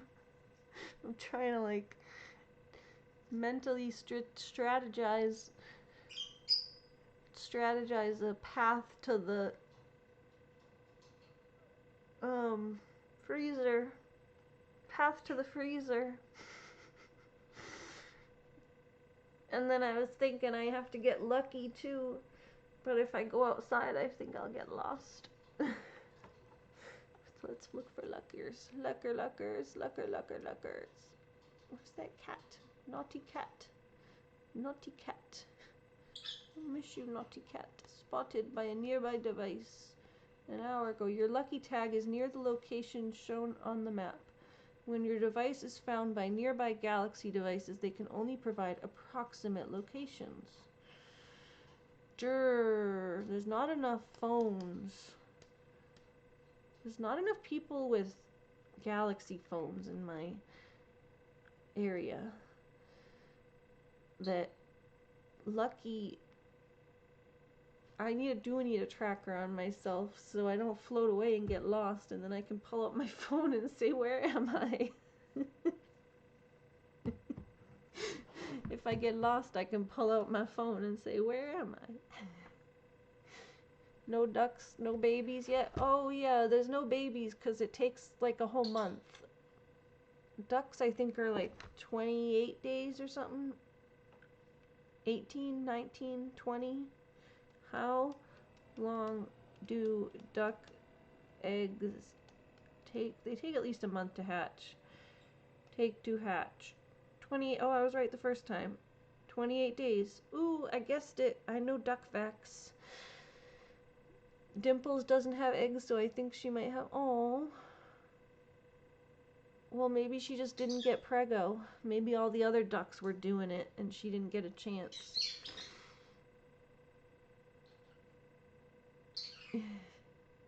What the fuck you talking about? You gotta get the cat. Yeah, I gotta get the cat. But I don't know where he is. The little animals people make are so cute. Little animals people make? Oh, the little, I know, the little crochet animals. Those are cute. I'm scrolling up a little bit to the chat because I missed stuff. Yeah, that's weird how that hit like really fast. Shit, I'm floating, seeing so many Aries on the screen, right? Doot. There's a bunch. There's one. A bunch of high Aries. Woo! All the Aries. Here, we'll put that back on so that. Here, we'll put a cute animal.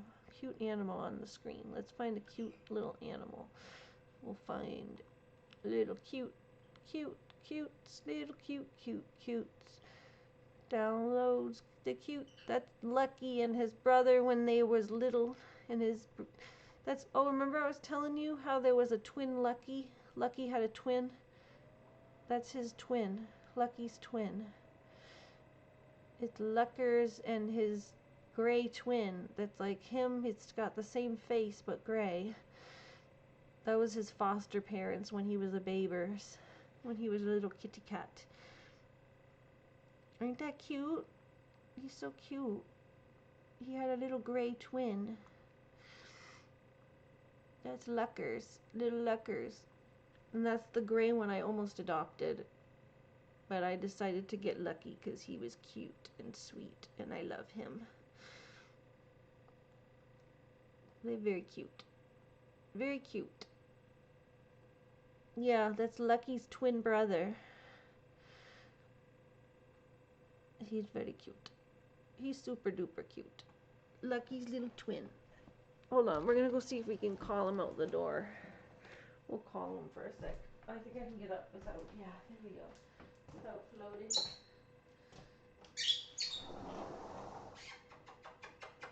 Lucky Luckers!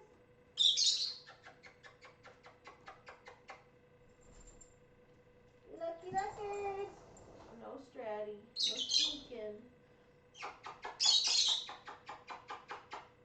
Let's smooch you out the door, Lucky.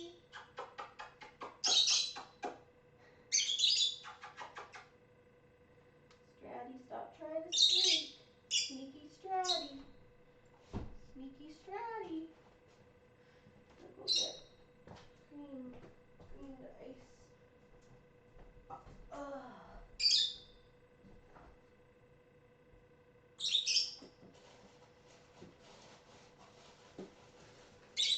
Get a little bit. Just a little bit. Get a little bit of my heart for you.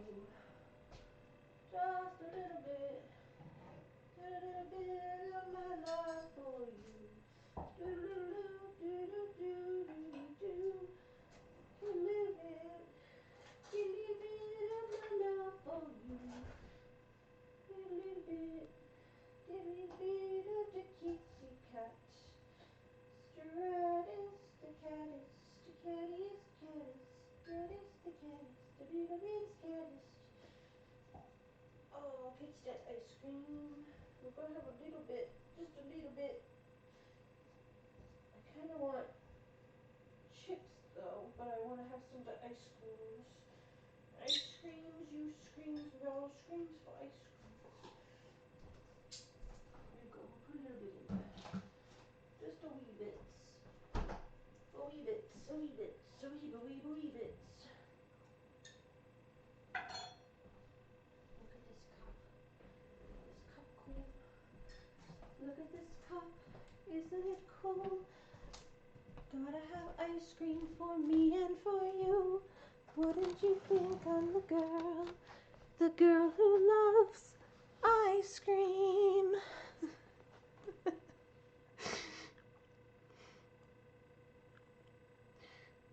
Yum. A wildlife rehabster.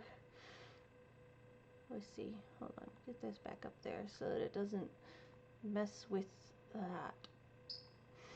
You try and feed her a lot of fruits and vegetables. Oh. Oh, here, I can look at it on this. That way you guys don't have to deal with the weird. Actually, no, I can get rid of that for a sec. Forgot I can get rid of that. Derp. There we go. That way when we're not using it, I can get rid of it.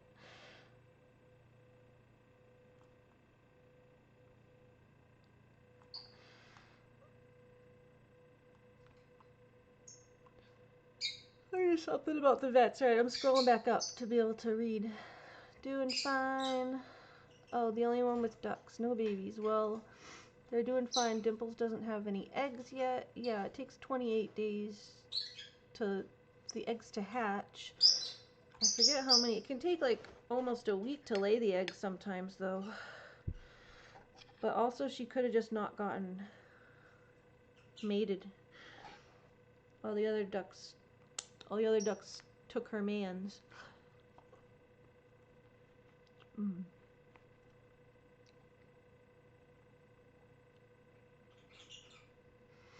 something's wrong with her. She waddles around. Oh. Oh no. She might be egg bound. That's not good. You can try to give them like a sitz bath, sometimes helps. You literally get your chicken and put them in like a salt bath on their bum. Like a sitz bath. You gotta just kind of sit and hold them in like a little bucket of water.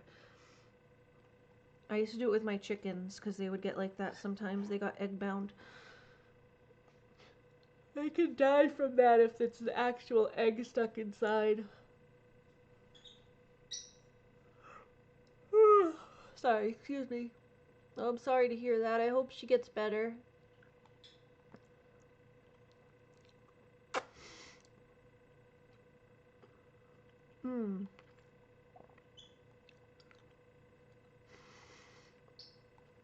She may have a bladder infection.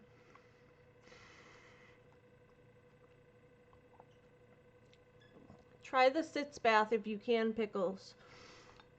You do a little sitz bath, like I said, some Epsom salt, or just regular salt if that's all you got, but Epsom salt, it works good.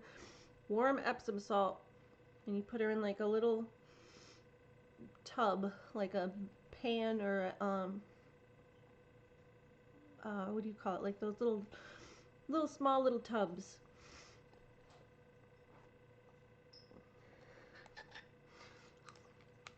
Something full of warm water that she can fit in. And then you just hold her there with her bum cloaca area in the water. And then if you get real daring, when you're done, after the bath, you can take a little bit of coconut oil and wipe it on her bum.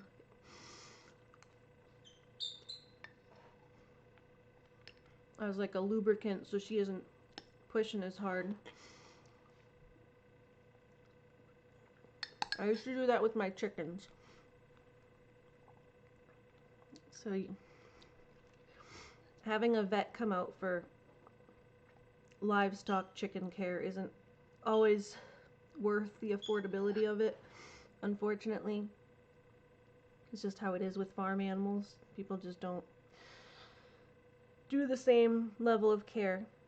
But at least try the home remedies. So you feel like you're doing something to at least try to help them.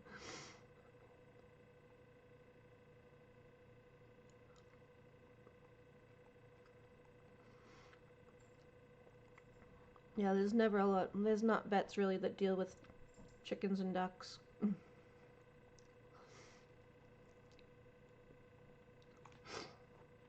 Pickles, if you need more info later, I can maybe try to post it on my wall tomorrow or something, how to do it with the bath.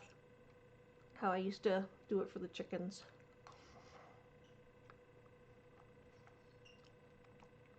But I had a couple that were backed up like that, and it did help. Depends kind of how far past into it they are. And sometimes they're just it's gone on for too long and they're in too much distress. But sometimes you're able to help them, and then they are able to pass it if they got an egg stuck in there.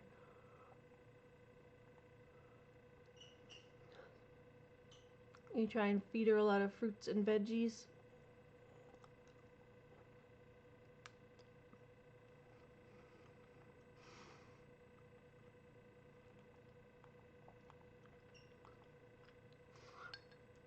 Alright, give me some ice cream. You can have some.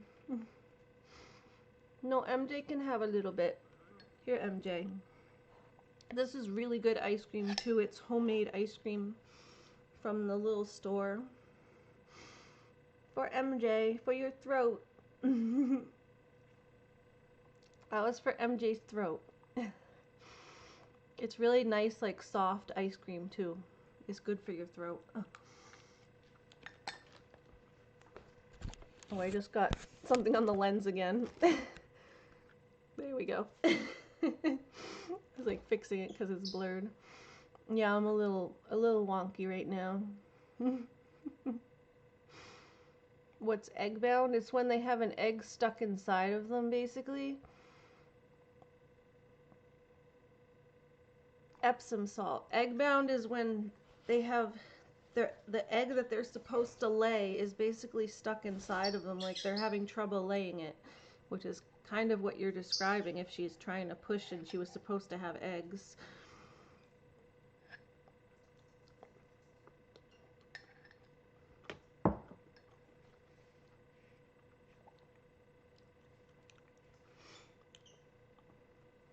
And get Epsom salt. It's like you can get it at the store. Hold on. Actually, I think I have some over here I can show you.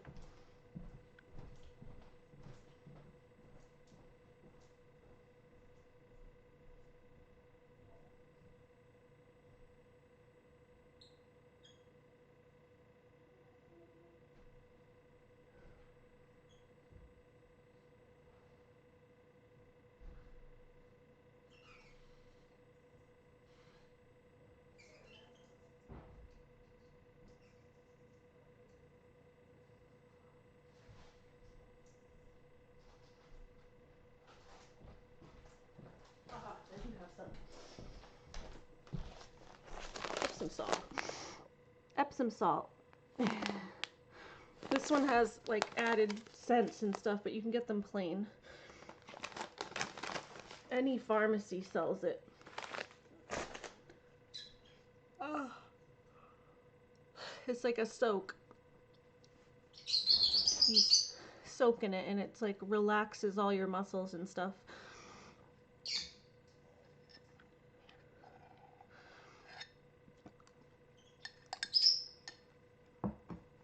But it has magnesium and I don't know, when they soak in it, it like helps relax everything that all their stuff they have to use to push an egg out.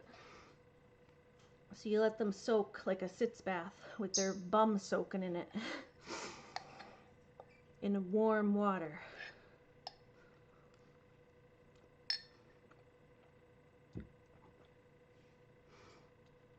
Because they've been trying to push an egg out. She's having trouble getting it out.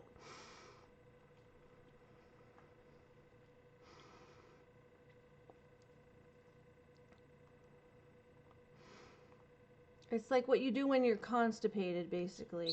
It's like constipation, but with an egg.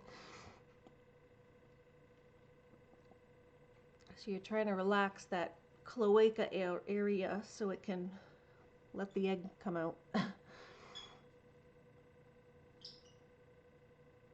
No problem, Pickles. It's what I used to do for my chickens, so I hope it helps her. Like I said, it's not like foolproof. It's not gonna... Nature's gonna do what nature's gonna do, but you can try to help. I just swallowed a chocolate chip whole. I hope it helps.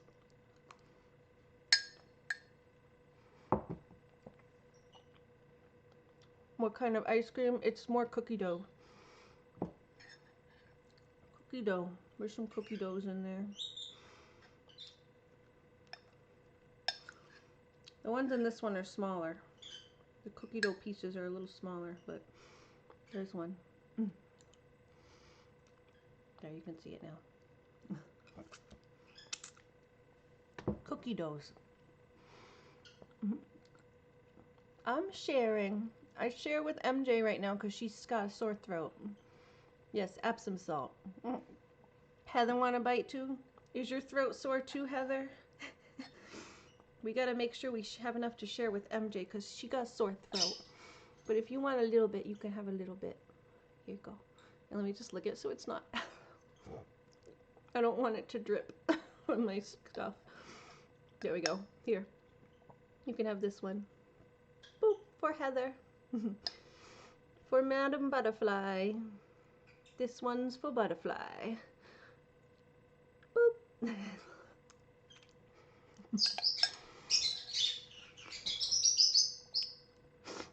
You're gonna try to get the Dr. Teal's salt? Yeah, I mean, there's different brands that make it, but it's just Epsom salt. If you can't find the specific brand, just look for what this says. Epsom. Epsom salt. So there's different brands. This is just this brand. But as long as it says Epsom salt, it's fine.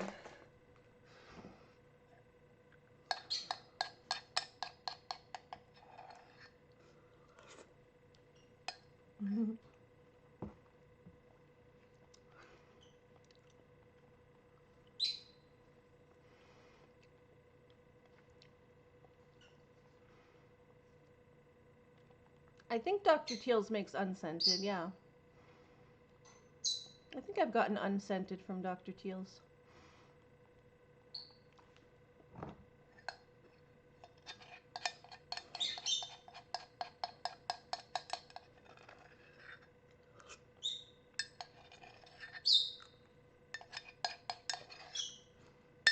Yeah, I just personally would use unscented for the birds because the birds can be sensitive.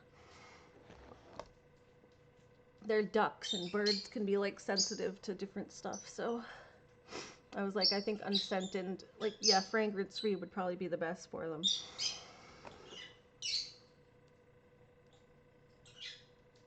Because they're going to have to sit and soak in it. They're not going to want to have all these smells on them.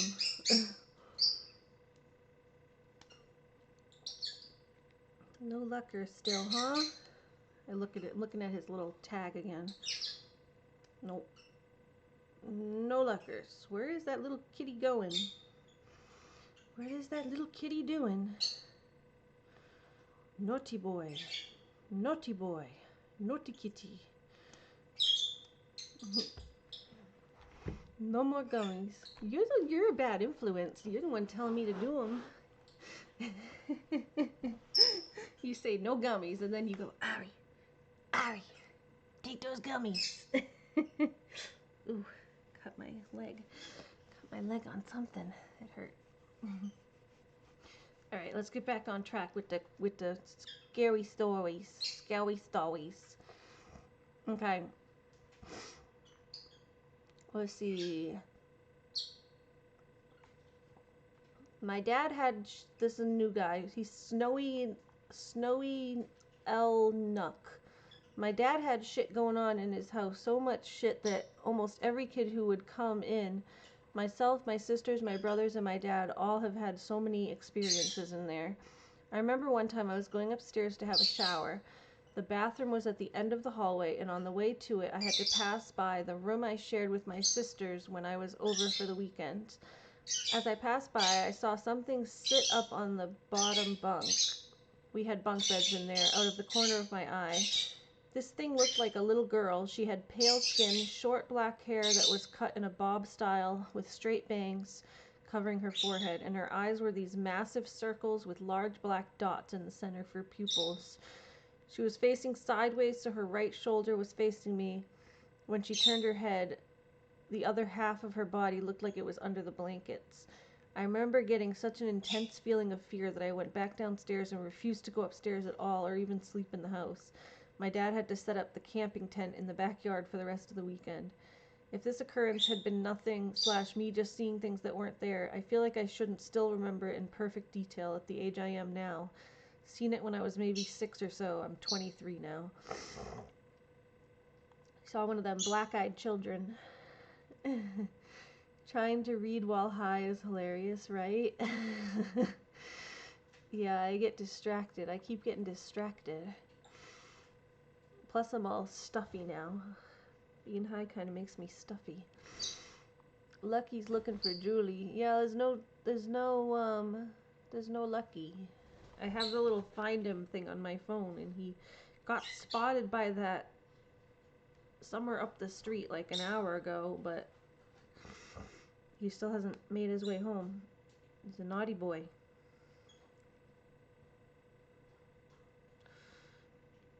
I don't want to show like where he is, but try not to show my actual thing, but it shows like oh, he's here.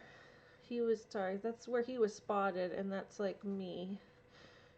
And my house is over here, and then he was spotted like through the woods up here. I need to be a weather. How do weathermen do this? They're like, it was over there. That way. There we go. Yeah, so he's up here, and my house is down here. So it's like, Lucky, what are you doing over there? He went up the street and around the corner. Julie probably got him. Julie, give Lucky back. Yeah, he's out of range.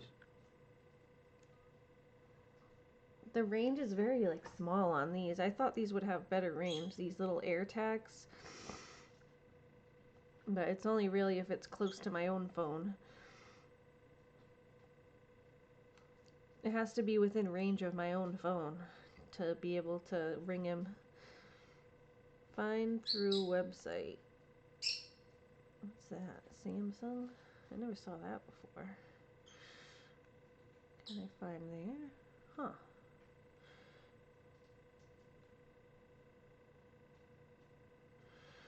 Oh, that's my phone. That's my own phone. Derp. S23. No, I want to find Lucky. Not my own phone. I want to find Lucky. This phone. Oh, yeah, you can only look at it on this.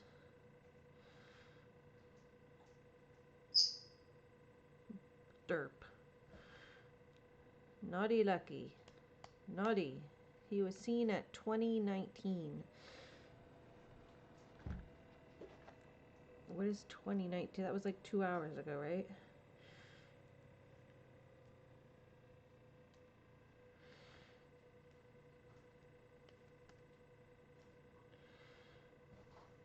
Yeah, he was seen like 2 hours ago. He'll come back. He's just being a brat.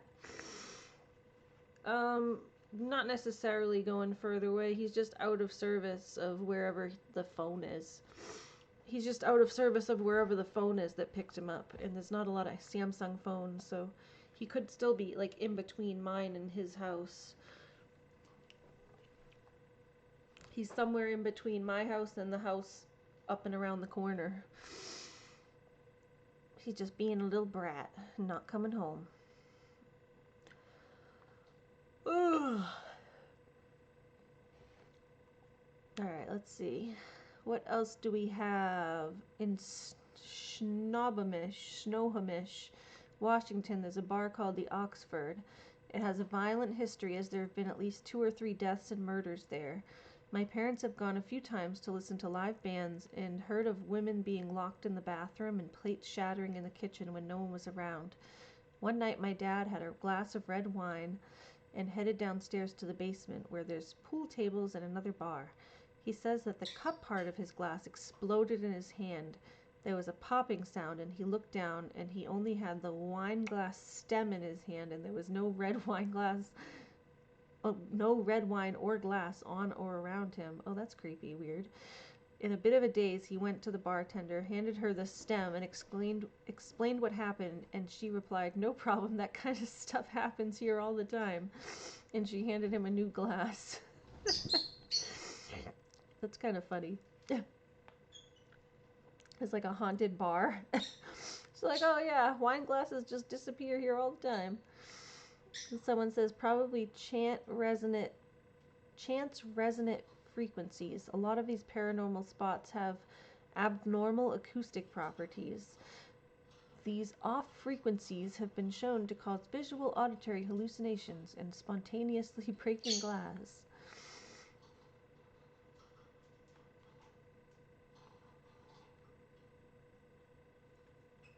Yeah, I hope he comes back soon. Mr. Luckers. He just likes to make mommy worry. Likes to make mama worry. My eyes get so crazy when I'm... I like won't even stay open.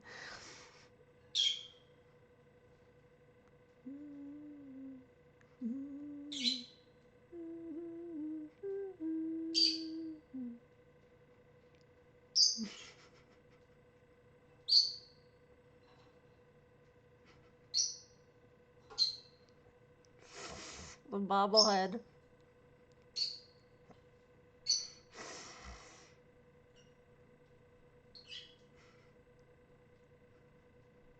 Can this just be a live stream?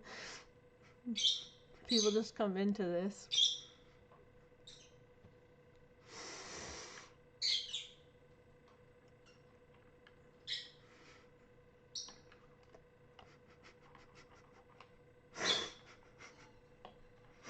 That doesn't explain where the glass and wine went. Yeah, it just vanished. This was the stream, guys. This is the stream.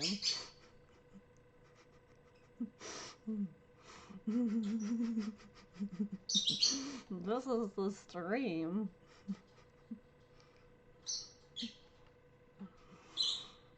Everybody, welcome to Ari's Animal Friends.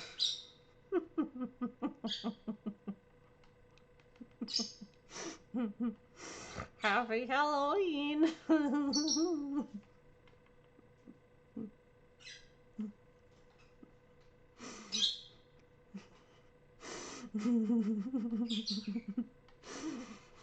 Happy Halloween, everybody. Spooky season.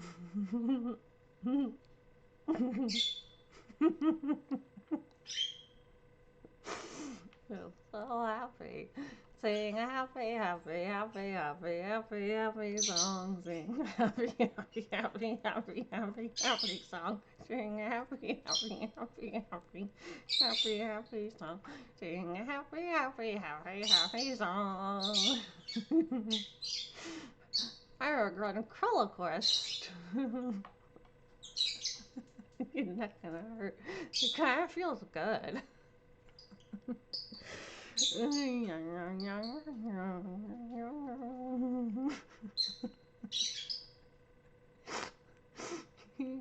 Oh god. That'd be funny. That would be funny. Imagine that's just the whole stream though, for real. Imagine that's just a whole stream. Just me doing that for an hour. People just come in.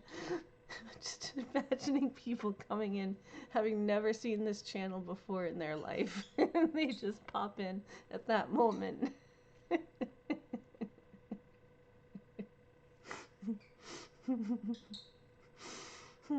It'd be funny.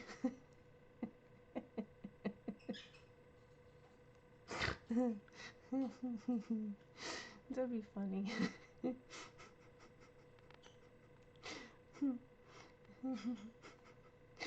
Yes, I'm gonna take that and put it on a loop and just keep playing it as like a 1 hour video.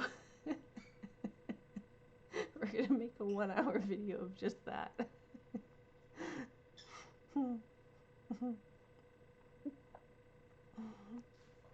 Alex, did you eat the drywall today? Oh no, Alex is eating more of the drywall. Alex, don't eat the drywall. Don't eat the drywall. Oh, guys, did you see this cup? Did I show you this cup?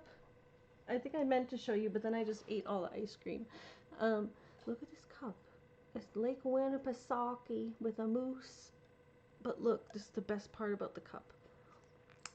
It has a little spoon that goes with it for ice cream, and then you put the spoon. Isn't that perfect? It's so cool. It's the perfect ice cream cup. Let it run tonight. See how many streams. Oh my god, right? Just have that thing running all night as a live stream, just going on a loop. Moose is loose. Yes, it's a loose moose. I wonder if there's a way to do that. To set it to just leave that as a video playing on loop as a live stream without me having to do anything. And then I can just play it all night as a live stream of that loop video in a loop. Me just doing this.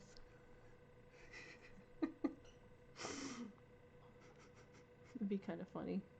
Let's see. If there's a way to do it, is loop an app? If there's a way to do it, I will do that one day. I can figure out how. Happy Halloween! Right? I'll play it all night on Halloween night. Happy Halloween! Happy Halloween! Little pumpkin face. I'll just call myself Pumpkin Face. Jack-o'-lantern face. Happy Halloween.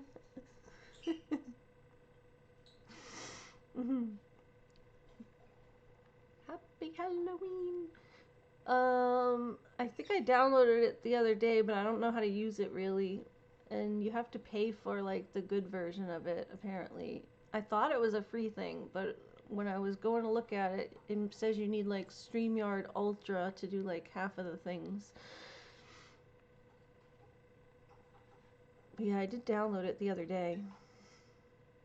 I just don't know how to use it yet.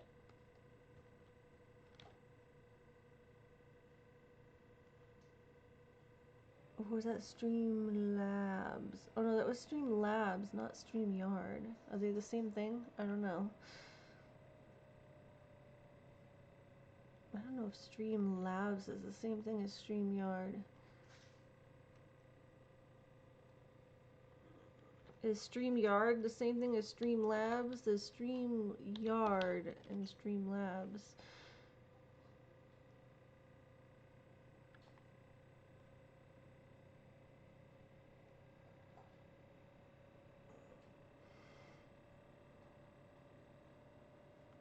Yeah, I forget which one. I think Streamlab is the one I was using that, like, was trying to make me pay for everything. I'm like, bitch, I ain't paying just to stream. Why would I pay you to stream? I'm not even getting paid to stream, but yet.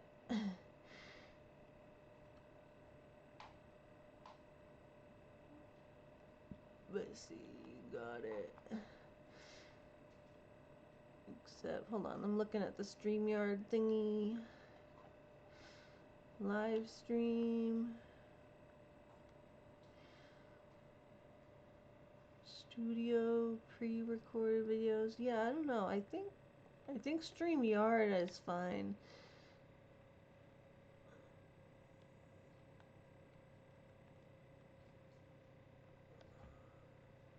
Ooh. Yeah, it's Streamlabs. Yeah, there is a StreamYard. There's something called StreamYard too, but Streamlabs is like the big one that everyone uses.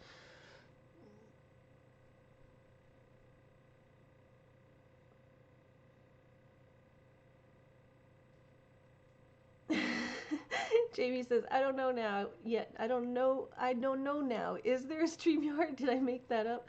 Yeah, there's a StreamYard. This one's hold on. Let me put the thing back on the video display.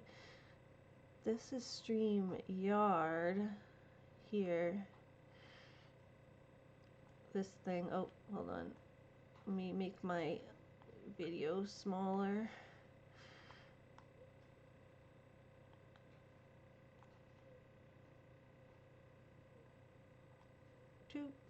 Make that a little smaller.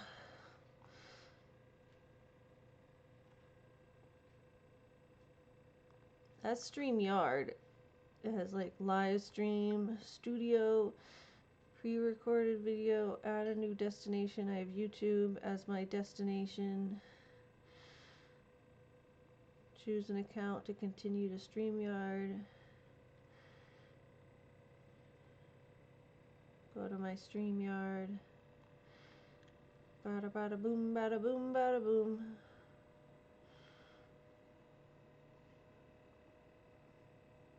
Accept cookies.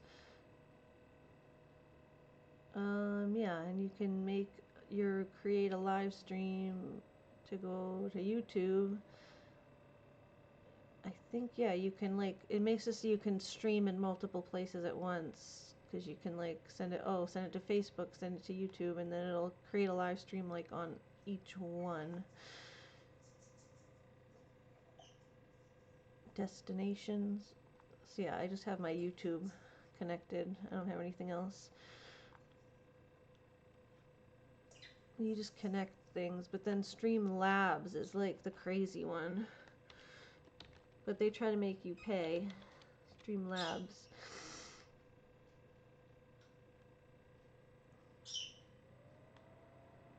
Streamlabs is the one that has like widgets and all this advanced. Where's my home?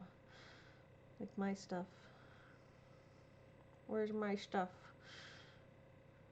My inventory. Dashboard? I don't know where you find like your stuff. There we go. Yeah. So then it has my YouTube stuff here. This is where you can like set up different things to stream with. Stream to multiple platforms, widgets. I don't know. You get like your alert box and chat box and stuff. You have stuff that comes in. And where it'll like do that kind of thing on different streams like that. But yeah, they make you pay for all that. They make you pay for all that stuff. Oh, where did you guys go? There you go. Yeah, they make you pay for all that stuff. I'm like, no thank you. No thank you, I don't want to pay for that stuff.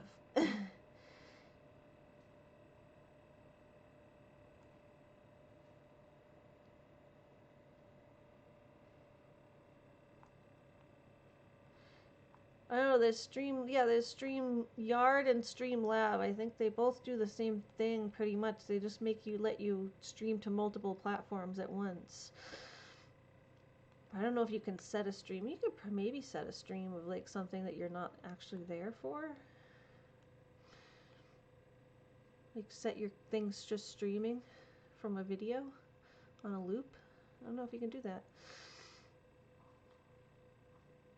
Let me try to get this.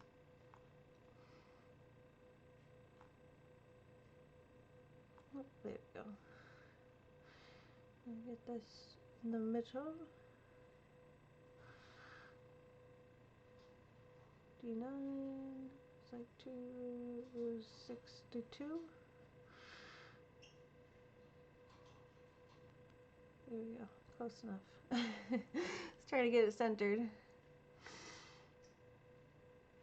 Yeah, I don't know. I'm not like the best with the technology stuff. I'm decent at it. I'm still figuring out a lot of it as far as streaming goes. I don't know everything, all the programs and stuff with streaming in. I can't afford all of them to begin with. Some of them you have to pay for, and I can barely afford my editing software, so do with what I got. We're gonna go grab some nachos. I'm definitely having some munchy time. To be fair, I didn't have dinner though, really. I just had those little, that's all I ate, was those little things. Hi, Stratty. Stratty catty. Stratty catty. Oh, hold on. Got these dishes over here.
kitten.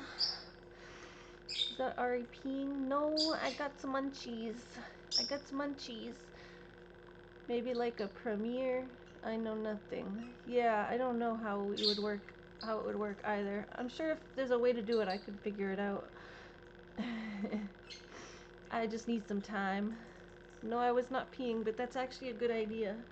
So now I'm going to. I have to go get my food anyway.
Boo! Boo! Yeah, Mommy went to go find Lucky, but there's no Lucky. Mommy went to go find Lucky, but there's no Lucky. There's no Lucky, Nunu. Where's your baby brother? Huh? Where's your baby brother? He's gone. Yeah, he's gone. Where is he? Where is he? Where's that naughty kitten? Such a naughty boy. He's such a naughty boy. Lucky's a naughty boy. Hello, Slay Queen. How's it going? I went to go get some queso, and then you guys reminded me that I should pee. And then from the bathroom, I went around my mom's side to go out my mom's front door to look and see if Lucky was outside.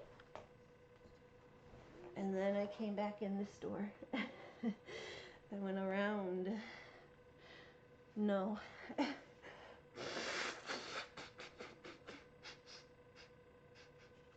I am not okay.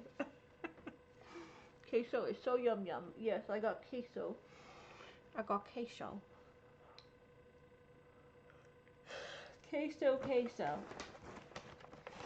I just want my kitten. I'd feel better if my kitten came here. Well, I'm good, but I'd feel better if I had a kitten. I want a little kitten. I want a little kitten. Okay, guys, to be fair though, you gotta be fair. There's definitely munchies happening, but I also didn't eat much today. Because the first thing I had was those raviolis. Because I slept in, I didn't feel good. So I didn't eat anything also. So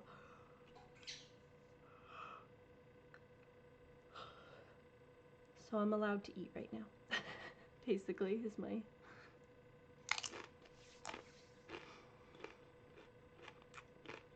my point is, yes, I have the munchies, but also, even if I didn't have the munchies, I'd probably still be hungry.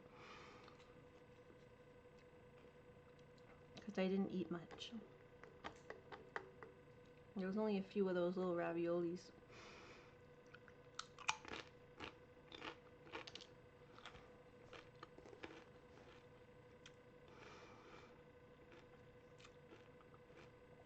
Feeling good. What is this? Make sure all chat's on. There we go. Okay, it on. Alright. So, guess I have to put that like that. Let's get. Courtney says, I'm feeling good. Feeling good. Yeah, let's try to find some more Reddits. More Reddits.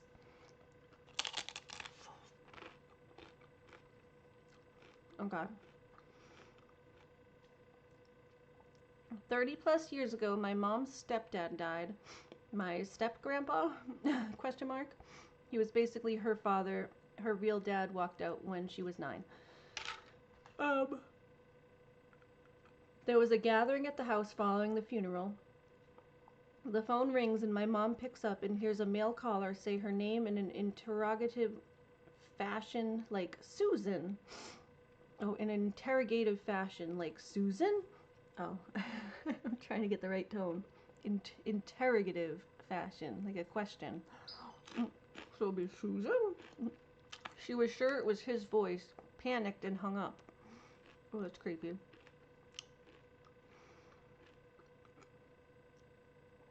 The caller didn't call back, and the reverse dial pulled up a previous number to someone she knew who had called much earlier.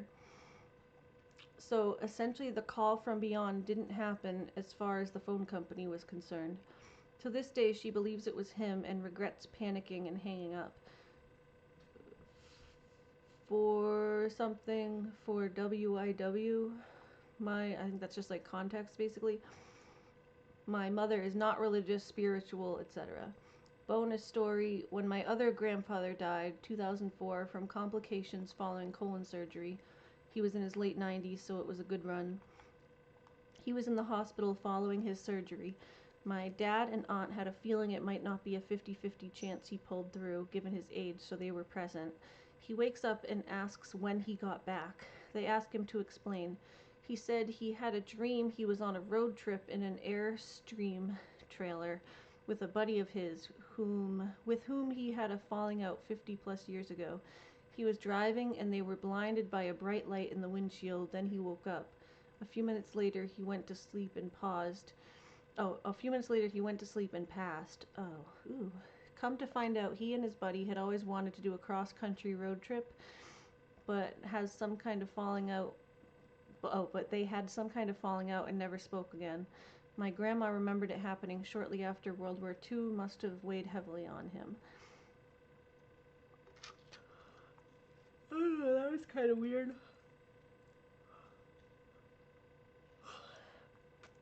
The first part of that was weird. The one with the grandpa was kind of like whatever. But the one with her getting a call from beyond the grave, basically.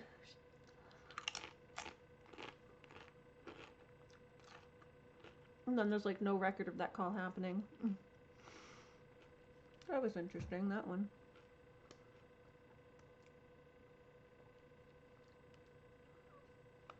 Ooh, hold on. Go this way.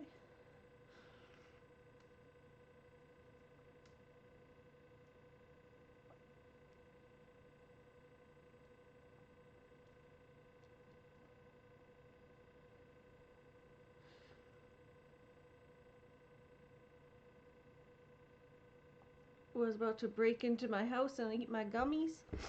You were gonna break in my house and eat my gummies? Don't break in and eat my gummies. You don't have to break in. You can just come in and tap me on the shoulder and say, Ari, give me some of them gummies.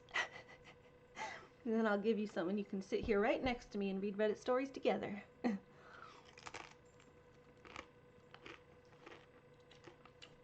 Stratus. Meow. We'll see if Lucky heeded my call. Is he getting closer? Nope. Still ain't getting closer. Now Stratus wants to go out. Nope. Ain't happening, Stratty. You were about to break in and eat my gummies?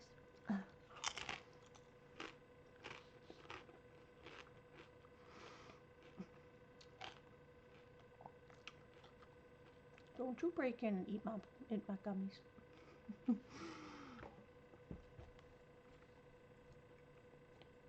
Alright, let's see. Meow. Meow. Hi. Okay, where is the other... Let's find some other stories here. It's hard to find like the horror ones. The Am I the A-holes are just easier to find. Because not all of these are like stories. New cryptid just dropped. What are some cryptid ghost unexplained stories you'd be willing to share? I want like the stories of the cryptids, or like them doing stuff.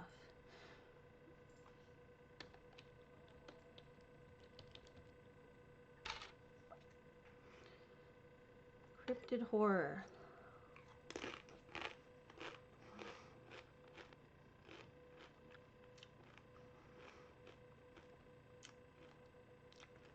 What are some good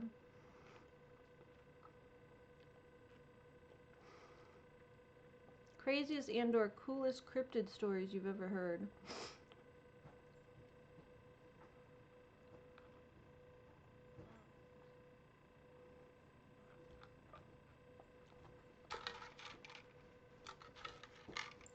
You gotta go charge your phone. Have a good night, Alex. Stratty wants attention.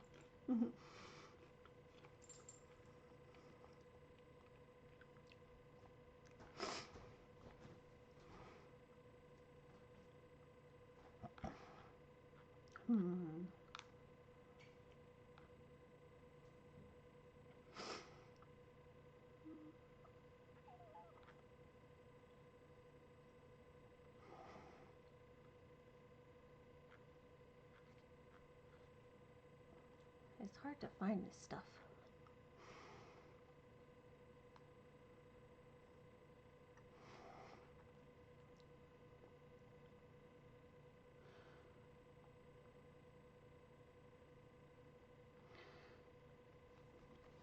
Cryptid.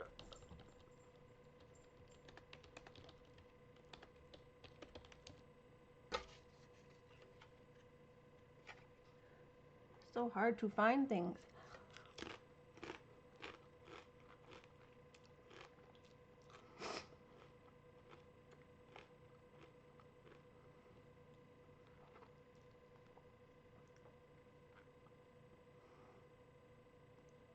I want to hear your craziest cryptid stories.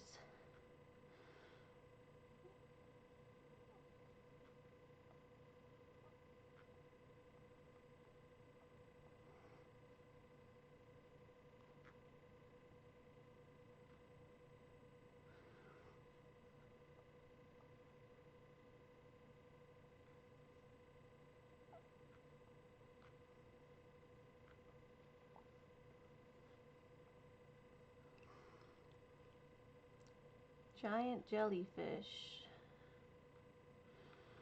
Cryptid archives.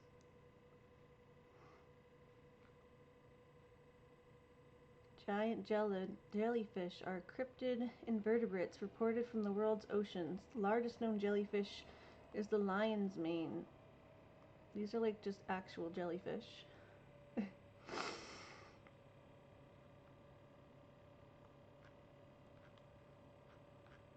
That's literal jellyfish. I didn't think jellyfish are a cryptid. They're like a pumina, Mandy bear.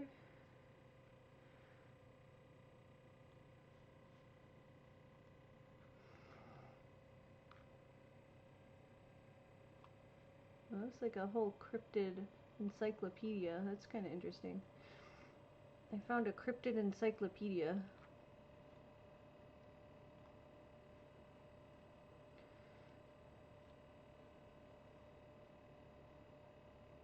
Tales from the Cryptid.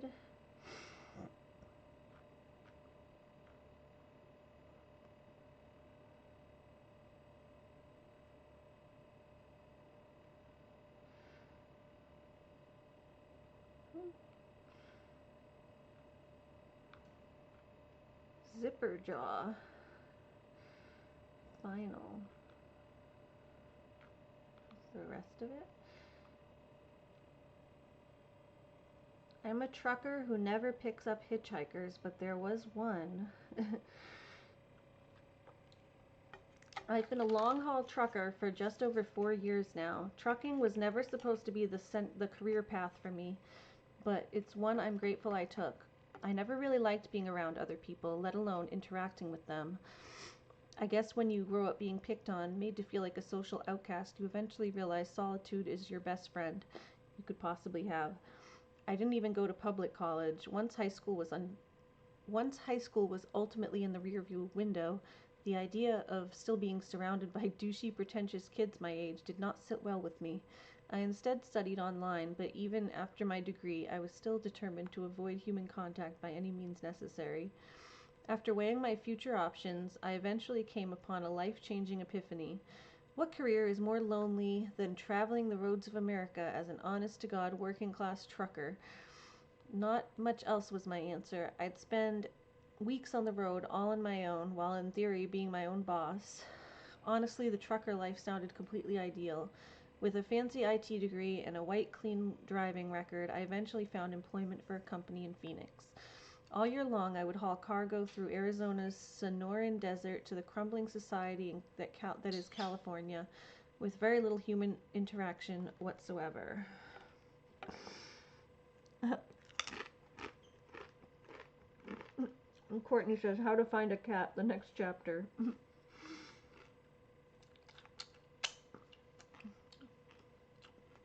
Yeah, I use this little phone thing, but it doesn't work unless he's hitting other phones. We need to get more people on my street with a Samsung.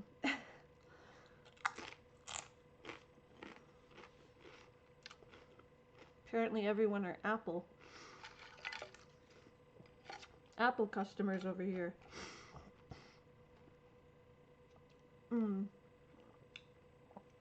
So, I loved being on the road for hours on end, despite the occasional traffic.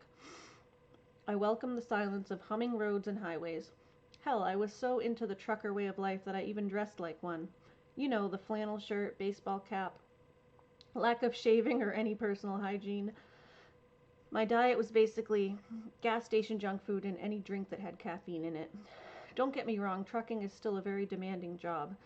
There's deadlines to meet, crippling fatigue of long hours, constantly checklisting the working parts of your truck. Even though I welcome the silence and solitude of long-haul trucking, sometimes the loneliness gets to me. I don't like admitting that to myself, but even the most recluse of people get lonely every so often.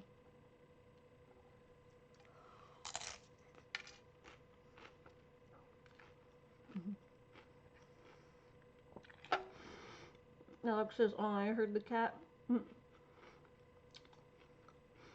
Yeah, the kitty. That was Stratus. That was my other cat. My, my, got a chip blocking my air pipe. My vocal cord. Mm. That was Stratus, my other cat. He wants to go out. We haven't got lucky in, and now Stratus wants to go sneak out the door. So he's making a racket a little while ago.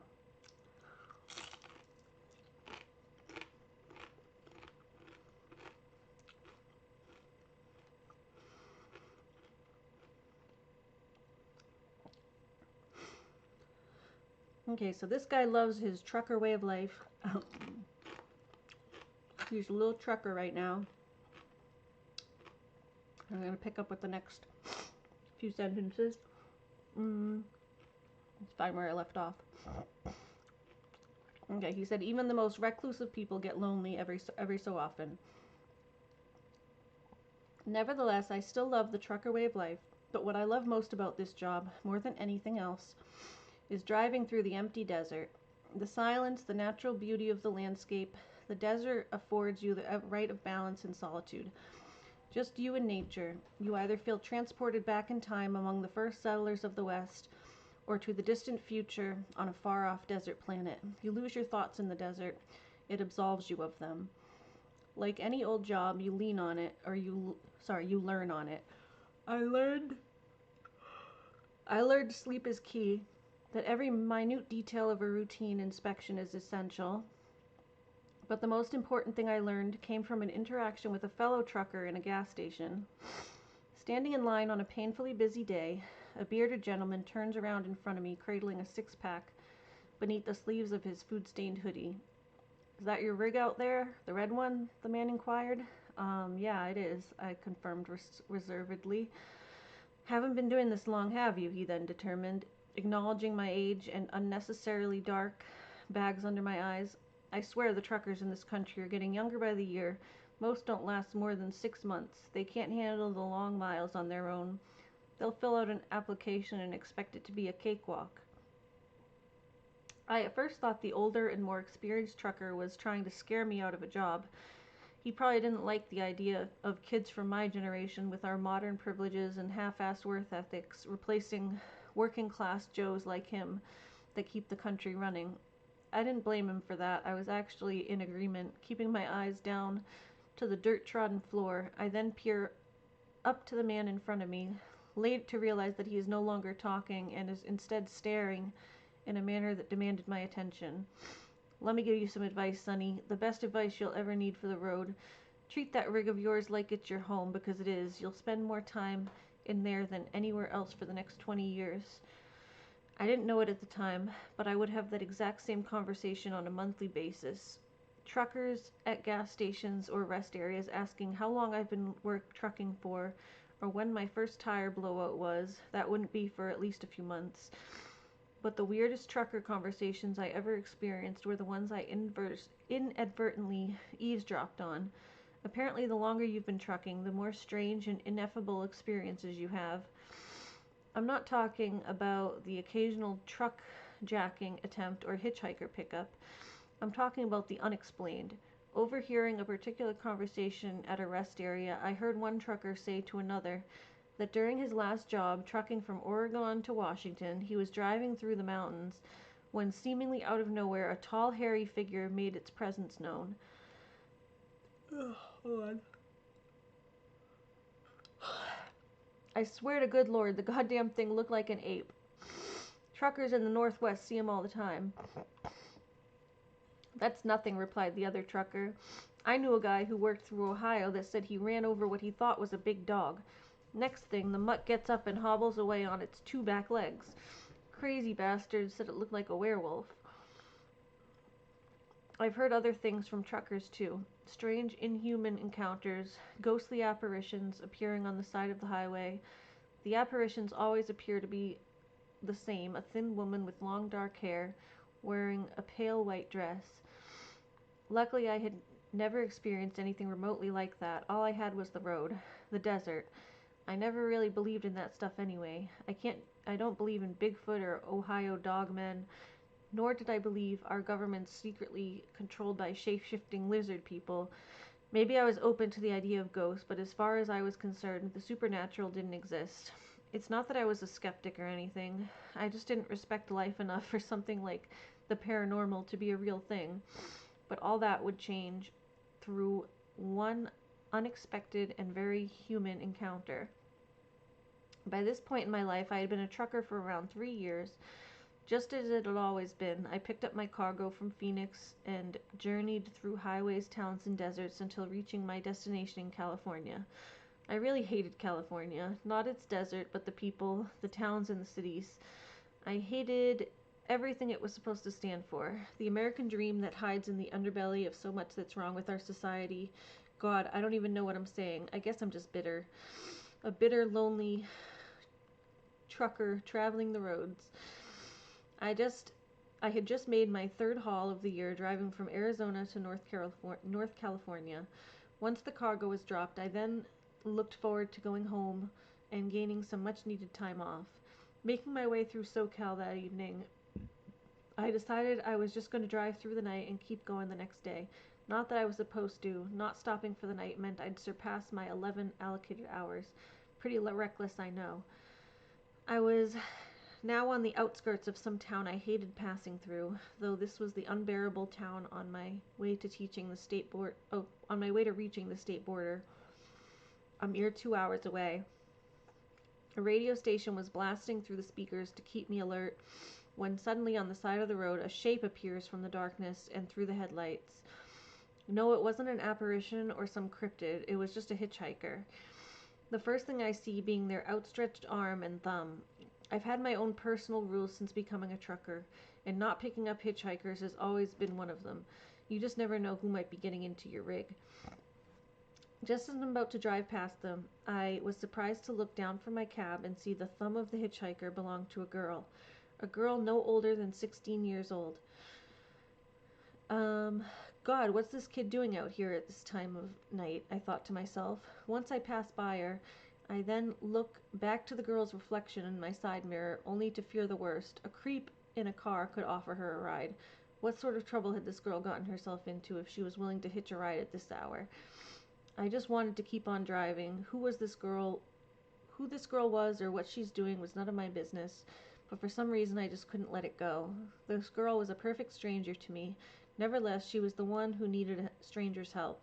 God damn it, I thought. Don't do it. Don't be a good Samaritan. Just keep driving to the state border. That's what they pay you for. Already breaking one trucking regulation that night, I was now on the brink of breaking my own. When I finally give in to moral conscience, I'm surprised to find my turn signal is blinking as I prepare to pull over roadside.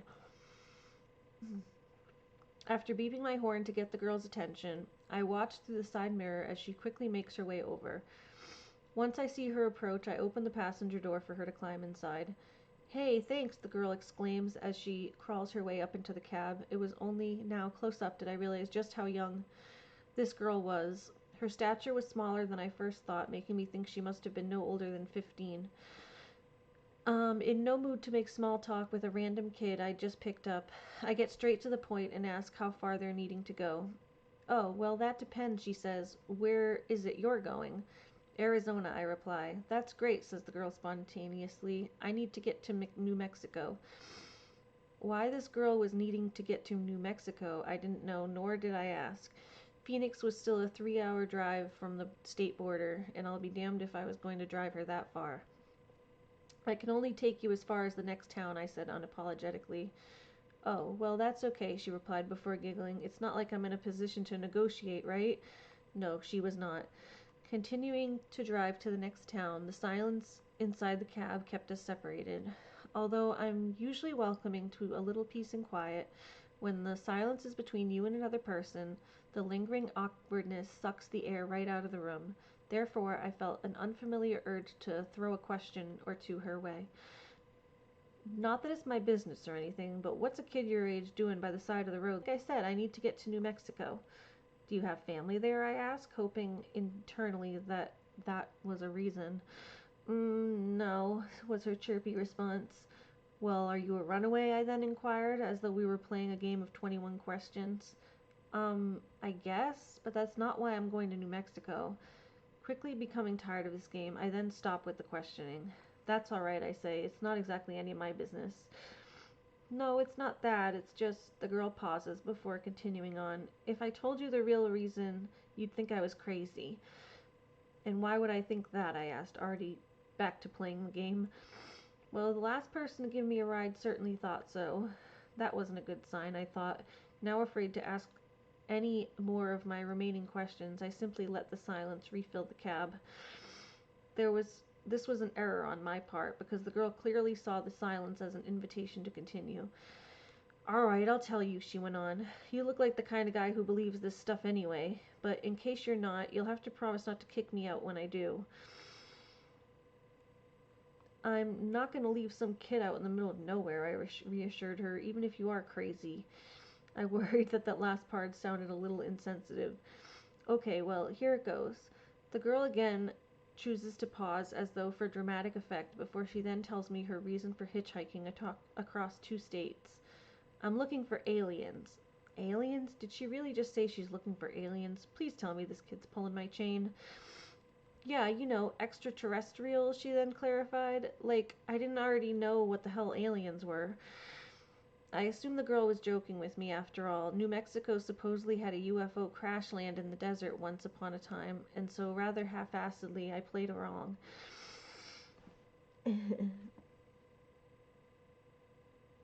Everyone about to go to sleep? Yeah, we'll finish this story and then we'll go to sleep because I'm getting tired too, and I gotta go look for Lucky. Let's see. Why are you looking for aliens? As I wait impatiently for the girl's juvenile response, that's when she said what I wasn't really expecting. Well, I was abducted by them. Great, so now we're playing a whole new game, I thought. But then she continues. I was only 9 years old when it happened. I was fast asleep in my room when all of a sudden I wake up to find these strange creatures lurking over me. Wait, is she really continuing with this story? I guess she doesn't realize the joke's been overplayed. Next thing I know, I'm in this bright metallic room with curves instead of corners, and I realize I'm tied down on some top of some surface because I can't move. It was like I was paralyzed. Hold on a minute, I now thought concernedly. Then these creatures were over me again. I could see them so clearly. They were monstrous. Their arms were thin and spindly, sort of like insects, but their skin was pale and hairless.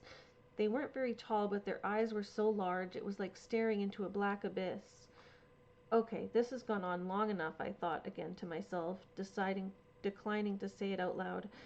One of them injected a needle into my arm. It was so thin and sharp, I barely even felt it, but then I saw one of them was holding some kind of instrument. They pressed it against my ear, and the next thing I feel is excruciating pain inside my brain. Stop, stop right now, I needed to say to her. This was not funny anymore, nor was it ever. I wanted to scream so badly, but I couldn't. I couldn't move. I was so afraid. But then one of them spoke to me. They spoke to me with their mind.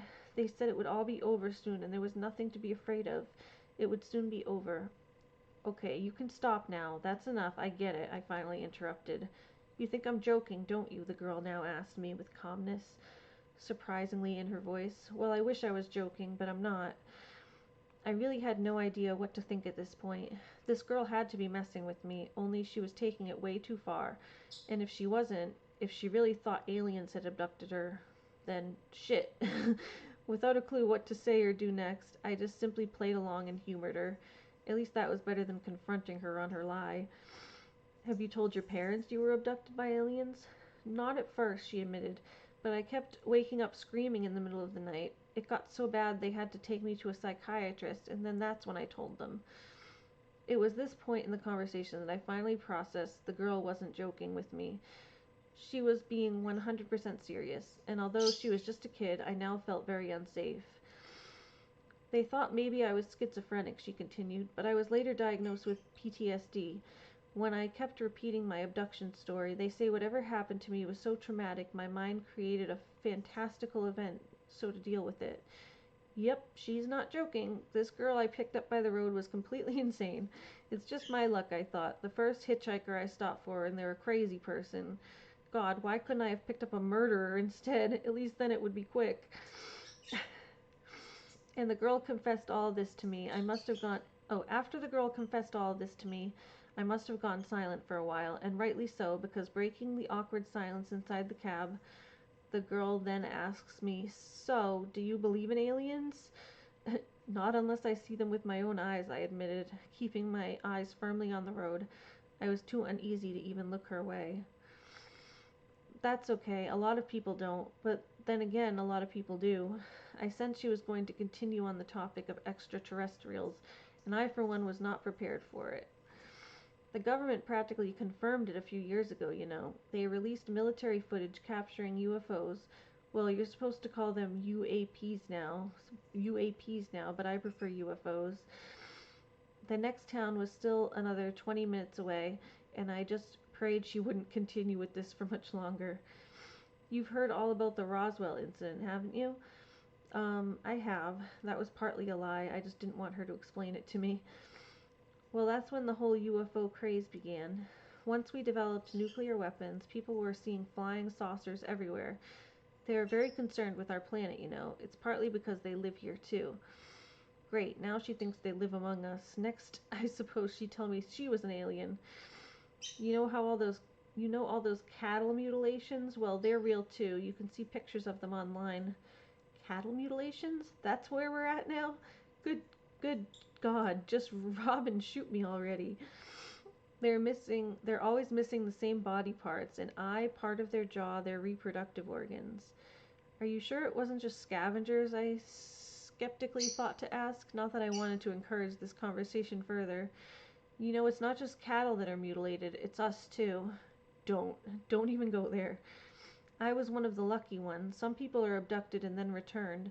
Some don't return at all, but some return not all in one piece. I should have said something. I should have told her to stop. This was my rig, and if I wanted her to stop talking, all I had to do was say it. Did you know Brazil is a huge UFO hotspot? They get more sightings than we do. Where is she going with this? Link to part 2. Back in the 80s, they found a body in the reservoir there. The body belonged to a man, but the man had parts of him missing. This was a nightmare, I thought. I'm in a living hell. The freedom this job gave me has now been forcibly stripped away. Crazy aliens, I want you to find Lucky. I know. I want me to find Lucky too. Let's look for him on the phone again. Give him another. See. Nope. Nobody, nope. Nobody, nope. Still nope. After this story, we gotta go do a Lucky search. This one's almost over though. And we gotta do a lucky search. But the crazy part is his internal organs were missing. They found 2 small holes in his chest. That's how they removed them. They sucked the organs right out of him. Stop! Just stop, I bellowed at her like I should have done minutes ago. It's the middle of the night and I don't need to hear this. We're nearly at the next town already, so why don't we just remain quiet for the time being? I could barely see the girl through the darkness, but I knew my outburst caught her by surprise. Okay, she agreed. My bad. The state border really couldn't get here soon enough. I just wanted this whole California nightmare to be over with. But I also couldn't stop wondering something. If this girl believed she was abducted by aliens, then why would she be looking for them? I fought the urge to ask her that. If I did, it would be opening up a whole new can of worms. I'm sorry, the girl suddenly whispers across from me, her tone now drastically different to the crazed monologue she just delivered. I'm sorry I told you all that stuff. I know how dangerous it is getting rides from strangers. And I figured if I told you all that, you would be more scared of me than I am of you. So it was a game she was playing? A scare game? Well, good job, I admitted, feeling well and truly spooked. You know, I don't usually pick up hitchhikers, but you're just a kid. I figured if I didn't help you out, someone far worse was going to. The girl again fell silent for a moment, but I could see in my side vision she was looking my way. Thank you, she replied. A simple thank you. We remained in silence for the next few minutes, and I now started to feel bad for this girl. Maybe she was crazy and delusional, but she was still just a kid, all alone and far from home. She must have been terrified. What was going to happen once I got rid of her? If she was hitchhiking rides, she clearly didn't have any money. How would the next person react once she told them her abduction story? Don't you dare do it. Just drop her off and get straight home. I don't owe this poor girl anything. God damn it. Hey, listen, I began, knowing all too well this was a mistake. Since I'm heading east anyways, why don't you just tag along for the ride? Really? You mean I don't have to get out at the next town? The girl sought joyously for reassurance. I don't think I could live with myself if I did, I confirmed to her. You're just a kid after all. Thank you, she repeated graciously. But first things first, I then said. We need to go over some ground rules. This is my rig and what I say goes. Got that? I felt stupid just saying it. I felt like an inexperienced babysitter. Rule number 1, no more talk of aliens or UFOs. That means no more cattle mutilations or mutilations of the sort. That's reasonable, I guess, she approved. Rule number 2, when we stop somewhere like a rest area, do me a favor and make yourself good and scarce.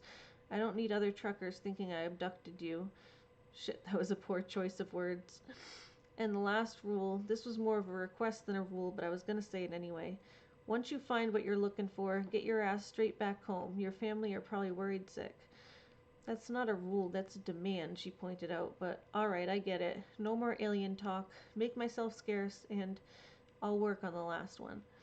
I sincerely hoped she did. Once the rules were laid out, we both returned to silence, the hum of the road finally taking over. I'm Chrissy, by the way, the girl uttered casually. I guess we ought to know each other's name if we're going to travel together. Well, Chrissy, it's nice to meet you, I think. God, my social skills were off. If you're hungry, there's some food and water in the back. I'd offer you a place to rest back there, but it probably doesn't smell too fresh. Yeah, I noticed. This kid was getting on my nerves already. Driving the night away, we eventually crossed the state border and into Arizona. By early daylight and with the beaming desert sun shining in the cab, I finally got a glimpse of Chrissy's appearance. Her hair was long and brown with faint freckles on her cheeks. If I was still in high school, she'd have been the kind of girl who wouldn't look at me twice.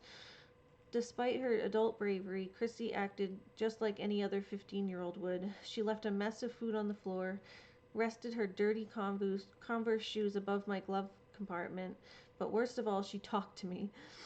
Although the topic of extraterrestrials thankfully never came up, I was mad at myself for not making a rule of no small talk or chummy business. But the worst thing about it was, I liked having someone to talk to for once. Remember when I said even the most recluse of people too get lonely now and then? Well, that was true, and even though I believed Chrissy was a burden to me, I was surprised to find I was enjoying her company. So much so, I almost completely forgot she was a crazy person who believed in aliens. When Chrissy and I were more comfortable in each other's company, I then asked her something that for the first time on this drive brought out a side of her I hadn't yet seen. Worse than that, I had broken rule number 1. Can I ask you something? It's your truck, she replied, a simple yes or no response not being adequate. If you believe you were adopted by aliens, then why on earth are you looking for them? Ever since I picked her up roadside, Chrissy was never shy of words, but for the very first time she appeared lost for them.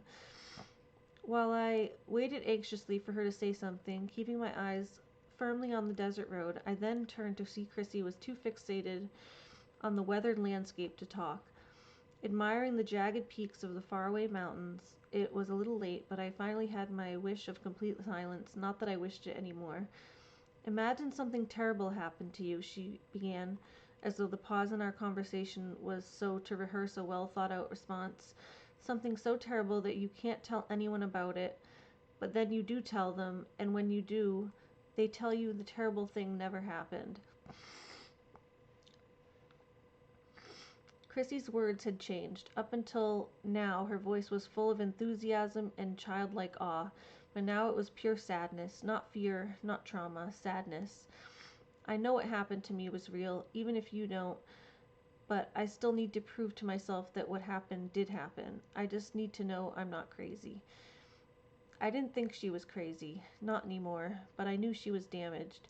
Something traumatic clearly happened to her, and it was going to impact her whole future. I wasn't a kid anymore. I wasn't a victim of alien abduction, but somehow I could relate. I don't care what happens to me. I don't care if I end up like that guy in Brazil. If the last thing I see is a craft flying above me, or the surgical instrument, or some creature, I can die happy. I can die knowing I was right. This poor kid, I thought. I now knew why I could relate to Chrissy so easily. It was because she too was alone. I don't mean because she was a runaway. Whether she left home or not, it didn't matter. She would always feel alone. "Hey, can I ask you something?" Chrissy unexpectedly requested. I now sensed it was my turn to share something personal, which was unfortunately because I really didn't want to. "Did you really become a trucker just so you could be alone?" "Yeah," I said simply. "Well, don't you ever get lonely, even if you like being alone?" It was true, I do get lonely, and I always knew the reason why. "Here's the thing, Chrissy," I started. "When you grow up feeling like you never truly fit in, you have to tell yourself you prefer solitude. It might not be true, but when you live your life on a lie, at least life is bearable." Chrissy didn't have a response for this. She let the silence hum of wheels on dirt and eat up the momentary silence. Silence allowed her to rehearse the right words. "Well, you're not alone now," she blurted out, "and neither am I. But if you ever get lonely, just remember this." I waited patiently for the words of comfort to fall from her mouth. "We are not alone in this universe. Someone or something must always be watching." I knew Chrissy was trying to be reassuring and a little funny at her own expense, but did she really have to imply I was always being watched? "I thought we agreed no alien talk," I said playfully. "You're the one who brought it up," she replied, as her gaze once again returned to the desert's eroding landscape. Chrissy fell asleep not long after. The poor kid wasn't used to the heart of the desert. I was perfectly altered to it, and with Chrissy in dreamland, it was now just me, my rig, and the stretch of desert highway in front of us. As the day bore on, I watched in my side mirror as the sun now touched the sky's glass ceiling, and rather bizarrely, it was perfectly aligned over the road, as the sun was really a giant glowing orb hovering over, trying to guide us away from our destination and back to the start. Where is it? After a handful of gas stations and one brief nap later, we had now entered a small desert town in the middle of nowhere. Although I promised to take Chrissy as far as Phoenix, I actually took a slight detour. This town was not Chrissy's intended destination, but I chose to stop here anyway. The reason I did was because, having passed through this town in the past, I had a feeling this was a place she wanted to be. Despite its remoteness and minuscule size, the town had clearly gone to great lengths to display itself as a buzzing hub for UFO fanatics. The walls of the buildings were spray painted with flying saucers in the night sky, where cutouts and blow-ups of little green men lined the less than inhabited streets. I guess this town had a UFO sighting in the past and took it as an opportunity to make some tourist bucks. Chrissy wasn't awake when we reached the town. The kid had slept more than a carefree baby, but I guess when you're a runaway, always on the move to reach a faraway destination, a good night's sleep is always just as far. As a trucker, I could more than relate. Parking up beside the town's only gas station, I rolled down the window to the heat and let the faint breeze wake her up. "Where are we?" She stirred from her seat. "Are we here already?" "Not exactly," I said, anxiously anticipating the moment she spotted the town's unearthly decor. "But I figured you wouldn't want to stop here anyway." Continuing to stare out the window with sleepy eyes, Christy finally noticed the little green men. "Is that what I think it is?" Excitement finally filling her voice. "What is this place?" "It's the last stop," I said, letting her know this is where we part ways. Hauling down from the rig, Chrissy continued to peer around. She seemed more than content to be left in this place on her own. Regardless, I didn't want her thinking I just kicked her to the curb, so I gave her as much cash as I could afford to give, along with a backpack full of junk food. "I can't thank you enough for what you've done for me," she said, sadness appearing to veil her gratitude. "I wish there was a way I could repay you." Her company these past 2 days was repayment enough. God knows how much I needed it. Chrissy became emotional by this point, trying her best to keep in the tears, not because she was sad we were parting ways, but because my willingness to help her had truly touched her. Maybe I renewed her faith in humanity or something. I know she did for me. I hope you find what you're looking for, I said to her, breaking the sad silence. But do me a favor, will you? Once you find it, get yourself home to your folks. If not for them, for me. I will, she promised. I wouldn't think of breaking your third rule. With nothing left between us to say but a final farewell, I was then surprised when Chrissy wrapped her arms around me, the side of her freckled face placed against my chest. Goodbye, she said simply. Goodbye, kiddo, I reciprocated. Ugh, kiddo. As I awkwardly but gently patted her on the back, even with her, the physical touch of another human being was still uncomfortable for me. With everything said and done, I returned inside my rig, pulled out of the gas station onto the road where I saw Chrissy still by the sidewalk. Like the night we met, she stood gazing up into the cab at me, but instead of an outstretched thumb, she was waving goodbye. The last I saw of her, she was crossing the street through the reflection of my side view mirror. It's now been a year since I last saw Chrissy, and I haven't seen her since. I'm still hauling the same job inside the very same rig. Nothing much has really changed for me. One of my next long hauls started. I still kept an eye out for Chrissy, hoping to see her in the next town, trying to hitch a ride by the highway, or even foolishly wandering the desert. I suppose it's a good thing I haven't seen her after all this time, because that could mean she found what she was looking for. I have to tell myself that, or otherwise I'll just fear the worst. I'm always checking the news any chance I can get, trying to see if Chrissy found her way home. Either that or I'm scrolling down different lists of the recently deceased, hoping not to read a familiar name. Thankfully, the few Chrissies on those lists haven't matched her face. I almost thought I saw her once, late one night on the desert highway. She blurred into fruition for a moment, holding out her thumb for me to pull over. When I do pull over and wait, there is no one. No one whatsoever. Remember when I said I'm open to the existence of ghosts? Well, that's why. Because if the worst was true, at least I know where she was. If I'm being perfectly honest, I'm pretty sure I was hallucinating. That happens to truckers sometimes. It happens more than you think. I'm not always looking for Chrissy. Sometimes I try and look out for what she's been looking for, whether that be strange lights in the night sky or an unidentified object floating through the desert. I guess if I see something unexplainable like that, then there's a chance Chrissy may have seen something too. At least that way there will be closure for us both. Over the past year or so, I'm still yet to see anything. Not Chrissy or anything else. If anyone's happened to see a 15-year-old girl by the name of Chrissy, whether it be by the highway, whether she hitched a ride from you, or even if you've seen someone matching her description, kindly put my mind at ease and let me know. If you happen to see her in your future, do me a solid and help her out, even if it's just a ride to the next town. I know she would appreciate it.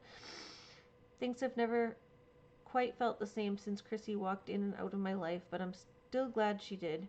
You learn a lot of things with these jobs, but with her, the only hitchhiker I've ever picked up to date, I think I've learned the greatest life lesson of all. No matter who you are or what solitude means to you, we never have to be alone in this universe.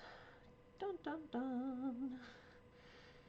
I don't know, it's kind of like confusing whether she's a real person or not. She's either a real person or a ghost.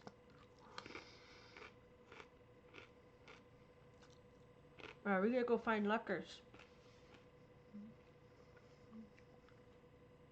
We gotta find Lucky. Baby Lucky. Where's the baby Lucky?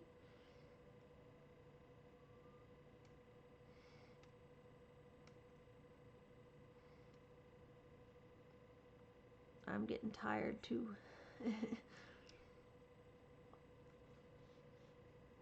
You are getting sleepy.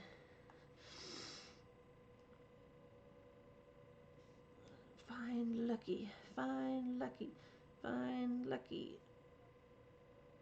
Clear.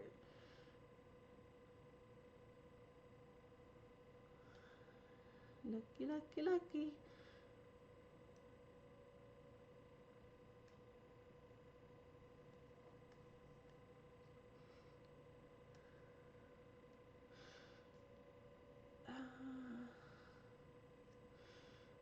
Search nearby.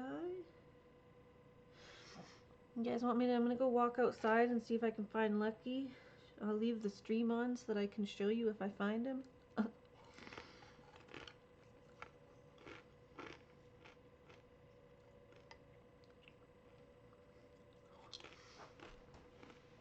I'm gonna go see if I can find him.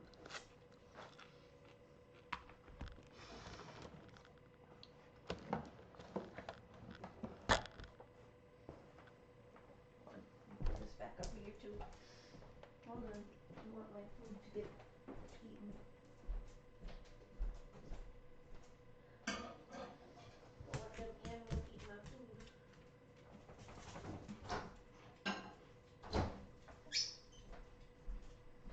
Where's the Luckers? Here's a flashlight. Wait. Mama's gonna go find him. Hold on. Mama's gonna go find Luckers.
Where's Lucky Luckers? It's cold out there. Ooh, it's cold. It's so cold. It's so cold. There's no Lucky. Lucky's a mean old kitty. There's no Lucky. Oh, it's cold. Chilly out there. Anyway, I think I'm gonna get going. It's like midnight. I'm just gonna probably nap on my couch until the kitty comes back. Because I don't know why he's taking so long to come back. But it's too cold for me to walk down the street. I'd have to go take a ride in my car, if anything. Not near you. View map. He's up the street.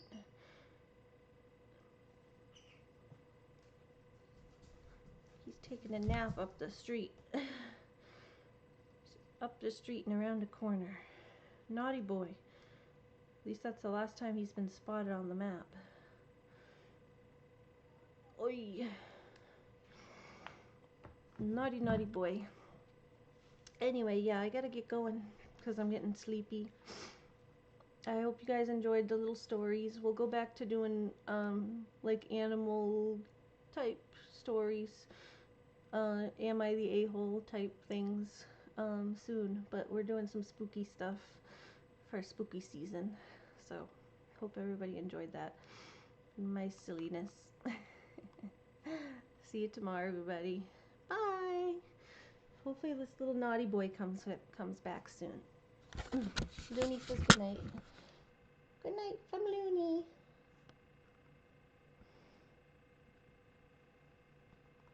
Good night.